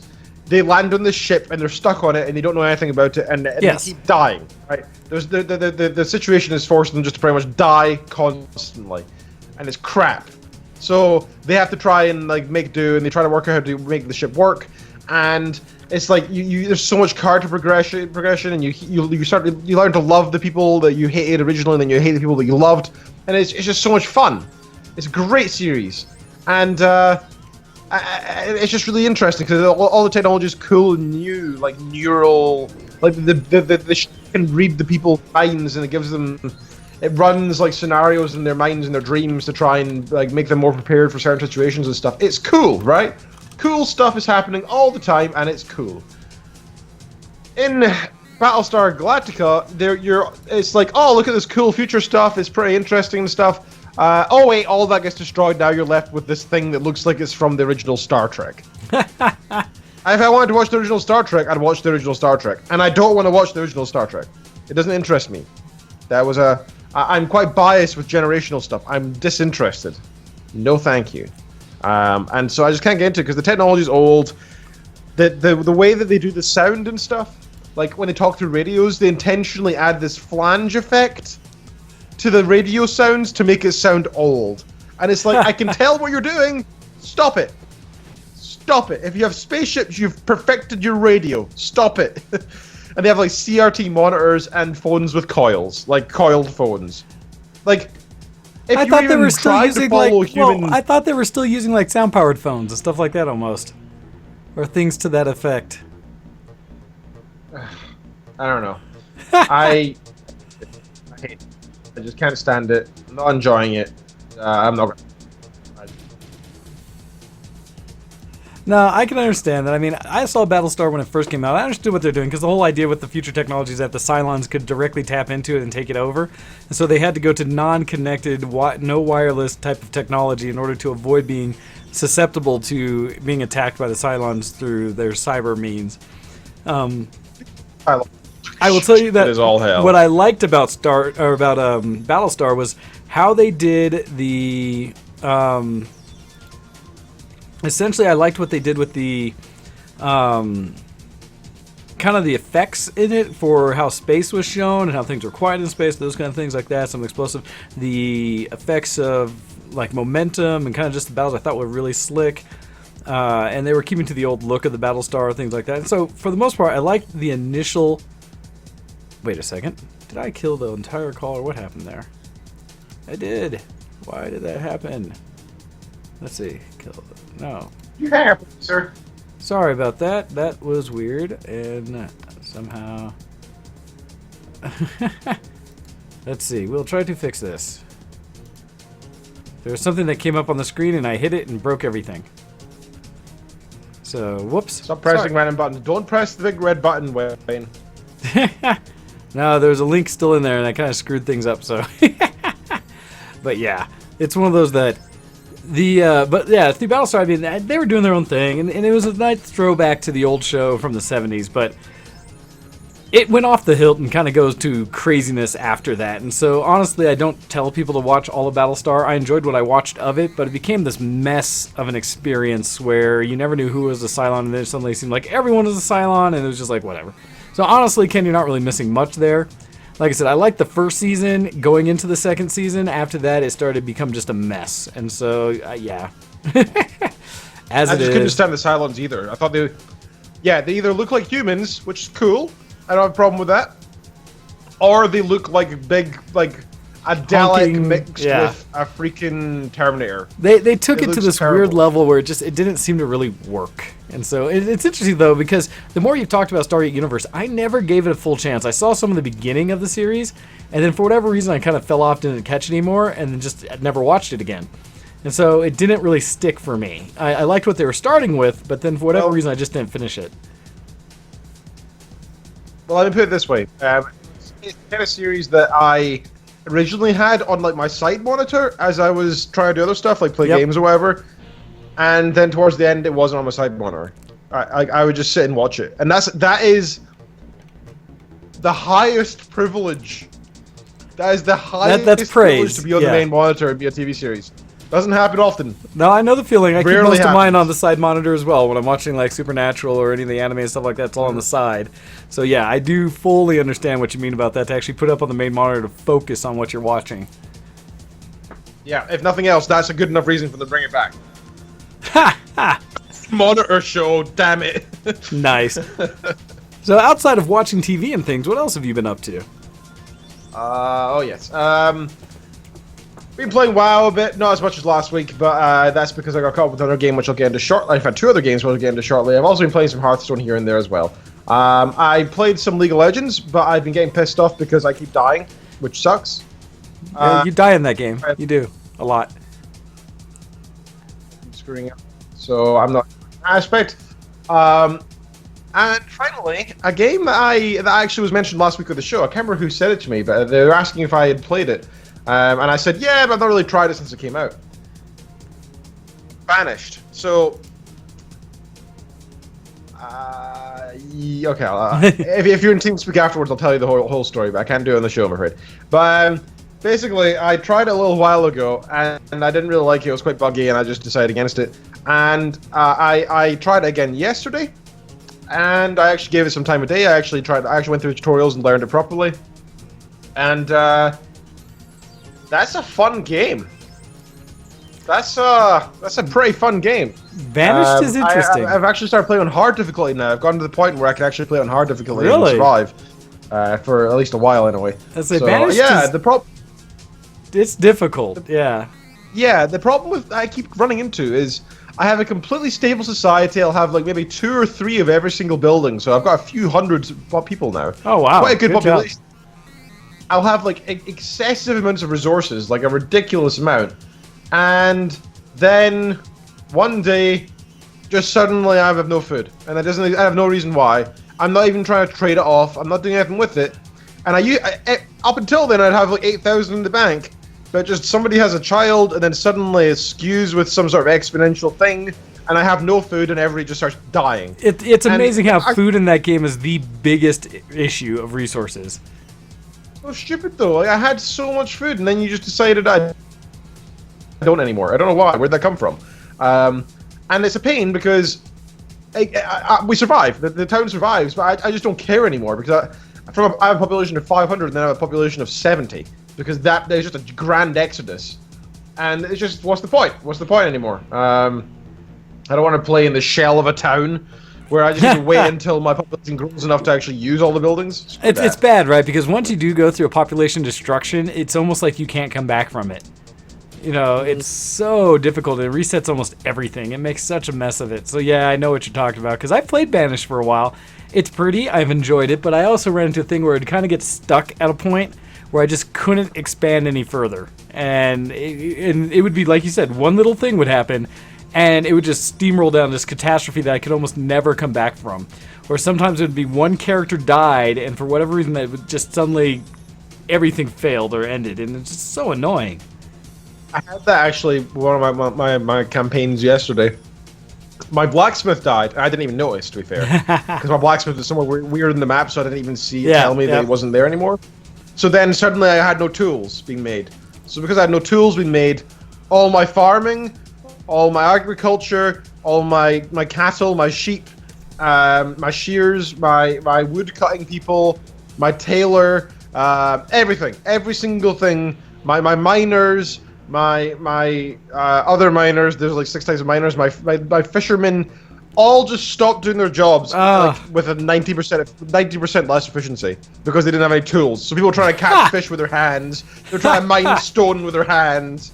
And it was just like, I didn't even notice. But then suddenly everybody started dying because there's no food. Yep. There's no shelter. There's no clothes. There's no firewood. And then everybody just dies. And I was like, I just didn't see the one thing. It was just one thing. Yep. Jesus Christ. It was a pain in the ass. But regardless of it's minor, to be fair, very minor downfalls. Gotcha. I do still. It's still a lot of fun, and I still recommend it to other people if you haven't tried it yet. Because well, it's one you can also, I think, you can pick up for a pretty good price these days. I think it's always on sale, or it's fairly inexpensive.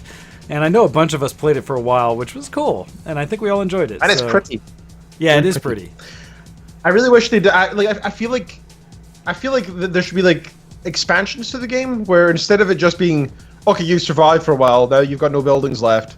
I wish they had like a medieval expansion, Renaissance expansion, and then maybe like modern age expansion. That would be cool. Or even if you didn't want to follow it that far, maybe just to like a steampunk era. That'd be cool. Well, it's interesting because I haven't looked in the workshop for a while to see what other stuff people had added to it. Because I know a lot of people did things to make it easier to play, but not necessarily like truly expansion. So I'd be curious to see if people have added more content or not. No, you said I looked myself, and most just to make things easier. Yeah, that's mostly what I've seen. Yeah, I mean, like I added a couple of them. after I got pissed off at something stupid. So I Aw. do have a couple of them in there. But I also there's a couple other ones. There's like you can have like medieval expansion. And what does add is like 10 buildings. But I don't know.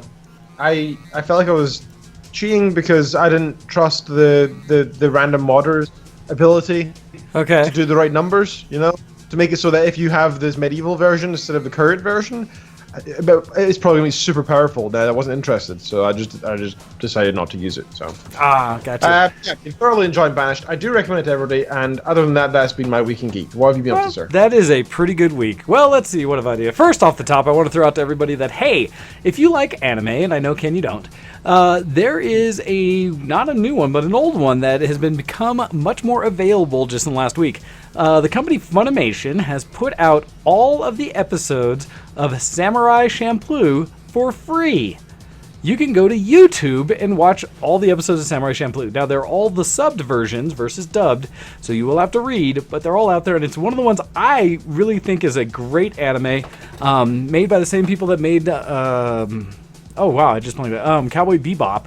So same kind of great sound, music, look, and feel to it, and also has one of the characters I cosplay, Mugen, and just one of those great ones out there. So if you haven't seen it or want to see it again, it's available now for you to stream on YouTube. Also, I did not mention it last week, so I need to make sure to bring it up this week, is a new app came out for mobile devices that I don't know if I want to recommend to everyone or not, but say that I have been playing it, as well as a lot of other people, and it's not really a game so much as another type of social interaction thing, and it's called Miitomo. So this is from Nintendo, and essentially it's going further with their whole concept of little Miis as representations of yourself. And so you download Miitomo, you create a Mii, and then through either your Facebook or Twitter network, you find friends.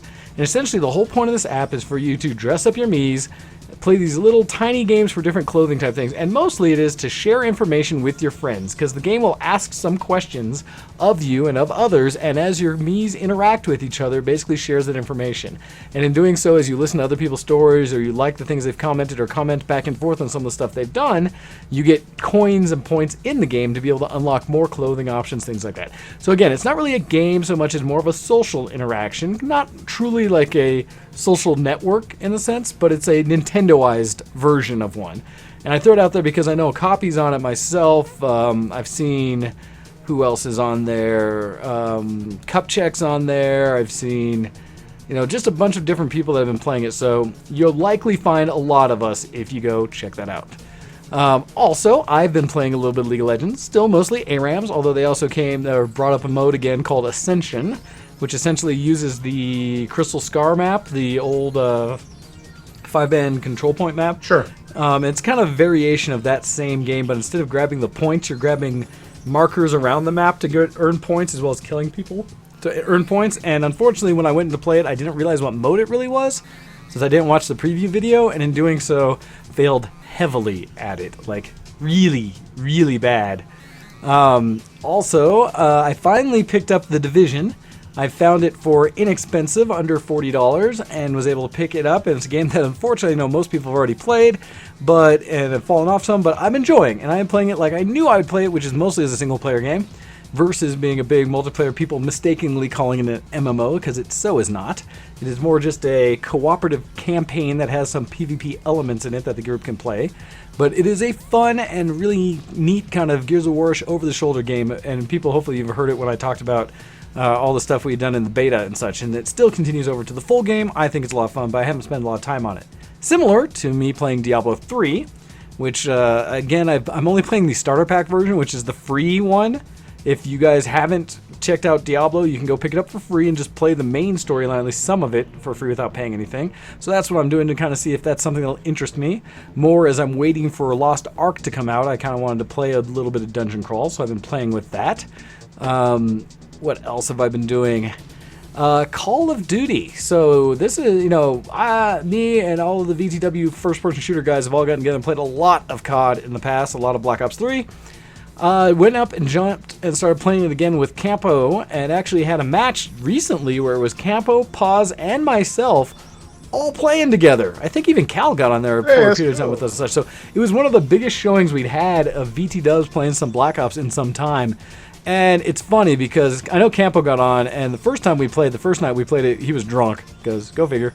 Day off, having fun, and it was surprising to see as he kind of jokingly said, I am rusty at this, haven't played it for so long, but we were so good at Black Ops 3, continue to be, that it doesn't matter if we take some time away from it. We're still damn good. And as a group, VT Dub came in and we just started wrecking people left and right. So did it then, did it again the other day. They're doing a double Crypto Key weekend, I think a double XP or something weekend as well. And then we played again this morning a little bit. I jumped on with the guys, and again, we just jump in there. We just start wrecking people and making them feel bad.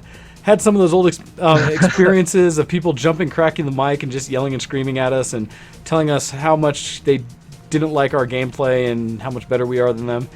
Usually using choice words and accusing us. I didn't think I saw any hacker calls today, but definitely people who are getting emotional about the game, where we just laughed and continued to just rampage through them. I know from one of the gaming night parts of it, I had streamed some of it on Twitch if people want to go back and watch some of that, but man, we're still good, and that's fun. It is so fun. That sounds very satisfying. It is, and it was that was the feeling, right? It was coming back and all of us kind of agreeing that it's been a little while, but man, this is fun to get in there and just wreck people. So much fun. So we did, and it was a blast. Yeah, and we'll probably do some more. Other than that, I've been continuing to do some 3D printing. I finally got it up and running again. It's funny, it's like every time I talk about it, that's usually how I start it, saying that I got it running again. This time, I finally switched over my hot end for my E3D, where I'm still using the E3D V6, which was like #1 hot end out there, but I upgraded it to their version that has, instead of a little glass and tiny wire thermistor, it's a much thicker version. I forget what it's officially called. It's kind of like a reverse of the heating element, but it creates a current back to monitor the temperature. Had to modify my board a little bit and do some things to get it to work with it and rewired everything, but it's working now and should be a lot more consistent with its printing heat and everything else. Cleaned it all up, started printing again, and have been working mostly on, well, I did a combination of upgrading the printer, and it's funny because my cousin even mentioned how he thought it was really neat that you could have a device that creates things that can be used to create itself better, or more of it. I was like, yep, that's kind of the joke that they talk about self-replicating, but it kind of does. So I printed off a camera plate, essentially a little thing that attaches specifically to my design of printer on the front and kind of clicks down, so it's got a plate off to the side that I can now mount a camera on more permanently and cleaner than I currently had it, as well as somebody was brilliant. Because with my printer specifically, whenever you have to undo and change out the filament, you have to take off these two screws that have springs on them that kind of hold it against the gear that pulls and feeds it. But when you pull off those two screws, it's like you have nowhere to put them. And so someone made this little attachment that also fits on the side of my case that has two little holes in it specifically to put these screws in when you take it off to change filament. It's like stupidest little thing, but brilliant. Because it's just someone's like, you obviously own one of these printers as well, because you know the pain of figuring out where you dropped them, set them down, and going ah, crap, where'd that go? So it's just an easier way to deal with it. And so I've been doing a combination of kind of replicating stuff like that, as well as a person at work decided they wanted to pick up one of my models I printed that I have sitting on my desk, because I always have examples there of prints, and I've been bringing in a couple Pokemon and things like that. So I've started another one where I'm printing a replacement because he wants to buy my Terminator T-Rex that I have sitting on my desk. So I have printed the bottom jaw so far, the next one, and I still have to print the top of the skull, but it's going to be a 20-hour print or something, so I haven't done it yet, and I didn't want the printer going during the show, so I have that to come up still, but as well as I've been working on cosplay stuff. And so in doing so, I realized I have less than a month to get all of my cosplays done, and so the main two being my Zelgatus and my Wasabi. Thankfully, I pretty much have Wasabi done. I have to do one little modification to the pants, and I pretty much have my Wasabi done. I just have to figure out the hair. Beyond that, my Zelgatus is a much bigger costume. And one of the things I've got two things. So I had bought, for people on the video wall, a stone, an actual red ruby-colored stone, gemstone, for the costume because he wears a gem on the center of his chest right between his cape when it ties. Challenge is, this is an actual rock, and in doing so, it's heavy. And I don't think I want a rock hanging off my chest all day, and plus I have to figure out a way to mount it. So I decided to go back to the 3D printer and do one of the few things I've been doing on occasion, which is actually design something myself from scratch. And thankfully there's some cool tools for it. How creative of you. It's weird, right? But I can, I guess, be creative on occasion, especially when it's digital. So in this case, I made, instead of the actual crystal type rock that I have here, I made a duplicate of it similar in 3D print space that actually matches more of the cartoon. And so it's a really nice round piece that I'm going to paint red with the case around it that's going to be the gray, and it's just going to basically tie on, whoops, as I drop parts. But tie on to the center. It'll tie on if it doesn't break. Yeah, if I don't break it all. I don't know where I dropped it. I'll have to recover that later. But essentially it's got a little clip on the back that I'll be able to tie the pieces through it and just have it sit where it's supposed to. And it'll be nice and light, which will be awesome. And it actually looks way more like the crystal that he wears on his costume, and so I'm really excited for it. So I designed it all by myself in various tools. Well done. You should make sure you put the plans online somewhere. Be sure to share their genius. Well, and it basically, if you do stuff like that, a lot of times you just throw it on Thingiverse or something like that and say free version. And so I may do that. The other thing I'm working on... You definitely should. You definitely should. I mean, like, I imagine somewhere in Japan, some random guy will be sitting... wishing somebody else had done it already, and then that's kind of what happens. Yeah, and it actually may become, because that happens with a lot of things. I did that with from League of Legends, Katarina's swords. I printed a pair of those for a gal who's going to cosplay, and it came out really well. Well, the other thing I'm trying to print right now for him is his sword, because he carries a large sword that he keeps behind his back in his sheath. The challenge is the sword has a very distinct hilt to it, the way these kind of wings come off the side of it. And I tried to look for other models, couldn't find anything like one, so I basically have been manually making my own. I found one similar and I started editing it, but I've had some challenges because now I need to cut it so I can actually print it. The problem being is, in order to cut and print it, I have to make the slices the right size for my printer, and that'll actually fit back together. So I'm having some challenges with that. I've got some ideas, but so far it's been a bit of work. And the challenge when I first went and thought I had it done and was slicing the cuts, they are hollow, and so when I tried to actually look at them, they would just print as this shell instead of anything in the middle of it, which does not work. And so I've been struggling, and I almost may have to recreate the entire blade myself. Eesh. So actually I have ideas how to do it, but that's going to be tough. And so, but anyhow, as a whole, it's been really, really cool to kind of mess with the technology and using these 3D modeling programs to kind of mold and make my own sword out of nothingness. So this is my next step up for my 3D printing and creating. I've done some little bits before, but this is becoming a little more of me actually modeling something. So I might have something to speak of eventually for that. So we'll see. But yeah, so that's all getting together. Cosplay's coming together, although I still have some things I have to finish. I still have to order face paint and things like that and actually practice doing that once so I can get blue and gray for Zelgadis properly. And instead of doing my 3D print of face pieces for the stones, I'm probably going to have to actually just paint the stones on, because that would be a lot of work, and I don't think I have time to model them all. So we'll see. But yeah, I'm looking forward to that. Should be a fun con season. I had the opportunity also when I was out at the drinking part with my friends to corrupt one of the kids that was there. One of my friends that I work around, their daughter was there, and she was wearing a Superman shirt that had a little cape attached to the back. And I was just like, oh, that's cool. I like that. And she was like, oh, yeah, blah, blah, blah. And we started chatting. And I started talking to her about Comic-Cons coming up since she had a Superman shirt. And her parents kind of looked at me like, what are you doing? And I was like, have you been there? And she's like, well, yeah, no, I went last year. Are you going this year? Well, I was like, and they started talking costumes. We started talking about some of the ones she's done, because she recently had done, what was her first one? I forget the first, but the other one I remember she had was, oh no, she did her first Comic-Con. She came as a Yoda, where she had a Yoda hat and painted her face and stuff. And this girl's only 11 years old or something, so a little girl. But then the other one she did is she did a full Darth Vader. It actually looked really awesome, the costume she had for Darth Vader. And so this year she was talking about either being Rey or Princess Leia from Star Wars. And I kind of mentioned the whole well, Carrie Fisher, Princess Leia, is supposed to be at this convention this year. And again, her parents kind of give me a glare what are you doing telling our daughter about this convention we have to pay money for? I was like, well, And so, no, but she got really excited about it. And so, in a way, I was corrupting, because other people were joking, look at you making them spend all this money. I was like, oh, you're going to have to spend hundreds of bucks. I was like, no, that's going to cost them thousands. She's going to get into this, and that's just the beginning. So, yeah. Mm-hmm. What? Greatness coming in. Ha! Ha!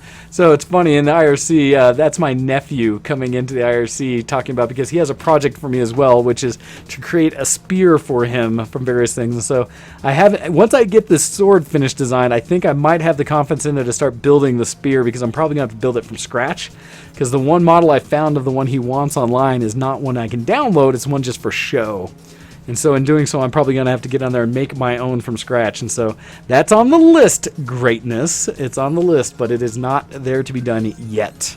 I still have a lot of work to get that done. So those are the main things I've been doing that's been geek this week. We did get another email in real quick. Oh, that's funny.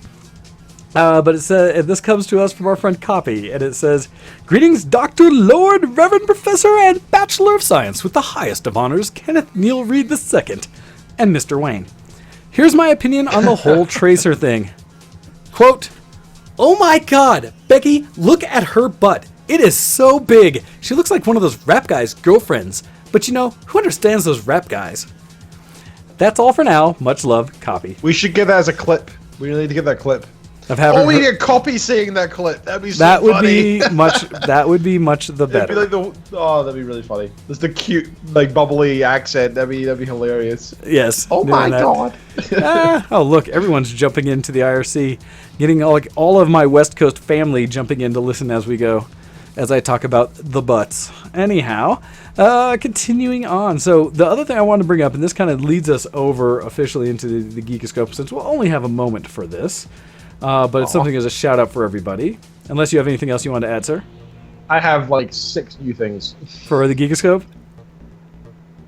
Alright, so we'll switch this over and we'll do it real quick. We don't have time for it all, but... Technology, news, and more today on the Geekoscope. So all I wanted to throw out there, and this is a heads up for next week, essentially, because it's coming out this Friday, I believe. There's going to be an open beta for the game Doom. So the upcoming new version of Doom, it wasn't closed beta just recently, and a lot of people discussed that. It is coming out in open beta this coming weekend. So on the 15th, you can jump into the open beta. It's on all of those silly console things as well as the PC. So go check it out. All right, everybody. So Ken, what do you have today for the Geekoscope? We have 7 minutes left. First of all, let us all bow our heads, push together our hands, and all pray to spin to win. May we all spin to win. Oh, yes. Elderly woman mistakenly praised to League of Legends character Garen. Yes, this is one that came up, and actually I was noted this by Miss Fork, who saw the picture, and I think you had posted it on the Show X page, or whoever had. On our page, yeah. She said she literally laughed out loud for like a minute solid, and seeing that. I did too. It's so funny. So as pointed out on Cena and IT Home, an elderly woman was making incense offerings and kneeling before League of Legends character Garen. These images appeared, it's so sad, appeared on Chinese social networking site Weibo, and were taken outside of an internet cafe explaining the giant Garen statue, right? So it was there for a reason, but she was mistaken. She was probably mistaking it for Guan Yu, a famous general who's now worshipped by some as a god. So pretty funny though. I personally couldn't stop laughing at that either. I just did actually again. Exactly. Stuff. No, it's a funny picture. You can check the link there to see it, where it does show her like not only just going in front of the statue in there, but like setting up a mat and everything and laying down and praying down. Yeah. And so it's kind of like, wait, what? And that's where it was like, yes, all shall spin to win. May we all spin to win. Yes. Oh, so I'm going to steal one of yours real quick. So we can continue on, and this is the last one you got, just because we do have to pay homage to Mr. Eric Bosfield, who died at the age of 93, the original voice actor for Admiral Akbar. And yes, all the memes that came along with it, saying no, he didn't just die, it was a trap. But very much love for him, because that is a meme and a line that has lived on so much beyond the movies, just on his. So anyhow, throwing that out there in memory of. So Ken, back to you! Alrighty, then, Lords. Okay, Microsoft says we're ready. Without the creepy accent. Totally creepy way, yes. They said we're ready for cross-network play. Just last month, Microsoft announced plans to allow cross-network play over Xbox Live, and according to ID at Xbox European boss Agostino Simonetta, the company is now ready for any developer who wants to take advantage of the feature. So that means soon coming to your PlayStations is Xbox. Very much. Okay, so this is an interesting one as well. Only 37, apparently, only 37% of gamers are aware of what VR is and they exist. Well, remember, gamers is a very wide berth consuming a lot of people who play these days. So yes, I can understand that. But interesting. I can't say I'm surprised, to be honest. But still, it's still pretty crazy. You'd think more people at least heard of Oculus Rift, but that is the most well-known one. So a poll of 2,000 teens and adults were done on an online survey, with the statistics showing the Oculus coming out on top with 22% awareness, and PlayStation VR at 14% and the HTC Vive at 6%. To be fair, they're getting a lot of adverts lately, so... Well, so the funny thing about the Vive, right, is because most people don't really... They probably have a misunderstanding of what the Vive is, because the HTC Vive we are all aware of, but it's tied into being, the Steam VR, essentially. It's the one that Valve worked with to make. And so, I bet you they're aware, but don't realize it's the Vive.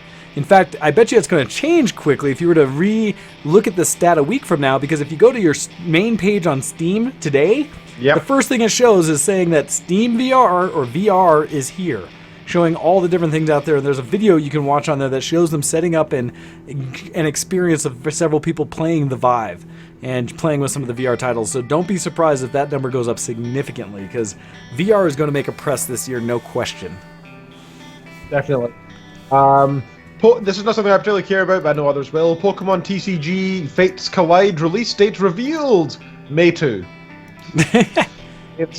Alright. Again, I don't really care, so I'm not going to go on. Fable Legends may still be coming, according to rumors. After saddest news ever this year, Lionhead Studio is shutting down.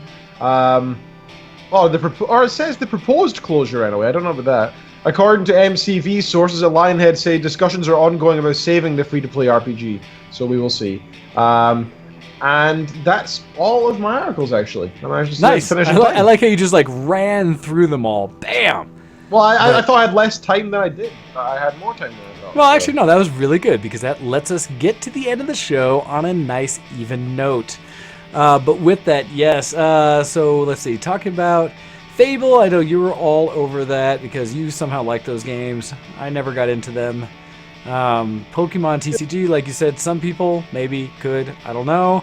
I don't care. The problem is, Pokemon is like many of those Nintendo IPs that came out. I was too old by the time, so I never really played them through all the way. Although I do still have the goal of finishing. What is it? I have to do Ocarina of Time, I think, from the N64. I think I have to go through that one. Some old Nintendo IP, but no. So those ones. And yeah, good job getting through the articles. So with that, sir, would you like to head us out for the week? That I can indeed. You have listened to Show X on VCWProductions.com. You can check us out on YouTube.com. Search for Show X versus the World Productions or something along those lines, and you'll probably find us somewhere on there. Our channel name is Versus the World Video. VTW Video. It's VTW Video or Versus the World Video. There. Yep. Also check us out on Twitter.com/ShowX. VTW Show X, DocDead, and GoHex are all of our Twitters. As it's just now at the end of the show, and Ken's interwebs are trying to kill us. Oh, sorry. So check us out Twitter.com/VTWShowX, Twitter.com/DocDead, and Twitter.com/GoHex for the show, for Mr. Wayne and for myself. Send us an emails to showx@VTWProductions.com, and we will most likely 99% chance of reading it out, because I don't think we haven't read out any emails yet. Yeah, we try to get them all. Whores. We do love the emails. And with that, and it's funny because the nephew just commented in there talking about Smash as a fighting game, saying that, if you want to play something like Smash but don't have a Wii or other Nintendo IP, you can jump on Steam and grab Brawlhalla, which is a free-to-play that we were playing with Hando and I last week. You guys can check it out. It's a great one that could easily be played in the gaming night for everybody, because it's tiny. Anyone can download it, even Hando speeds. And it's multiplayer Smash-like, but not Nintendo. So check out Brawlhalla. All right, with that, With that, make sure you join us in the game night tonight, actually, folks. Join in TeamSpeak. I'm going to go in there right now, and I hope to see you all there as well. It was giving us issues a second ago, and everyone got dropped. So if it's up, check out the TeamSpeak. If you don't have the TeamSpeak, you can check out all the information on the front page at vtwproductions.com. On the left side, just below the Listen Now tab, you can check out the TeamSpeak info, and TeamSpeak's free. Everyone jump on it. Come play with us. And now it is time for us to get out of here, so make sure you listen to us and all the other shows on both vtwproductions.com as well as on Alpha Geek Radio. We love those guys. They help broadcast us and keep our servers up and happy, so make sure you go give them some love as well. With that, it's time for us to get out of here and check us out in the gaming night in TeamSpeak.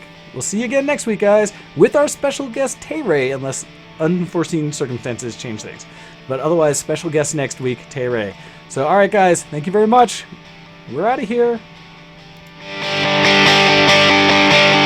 Goodbye. See you next zombie.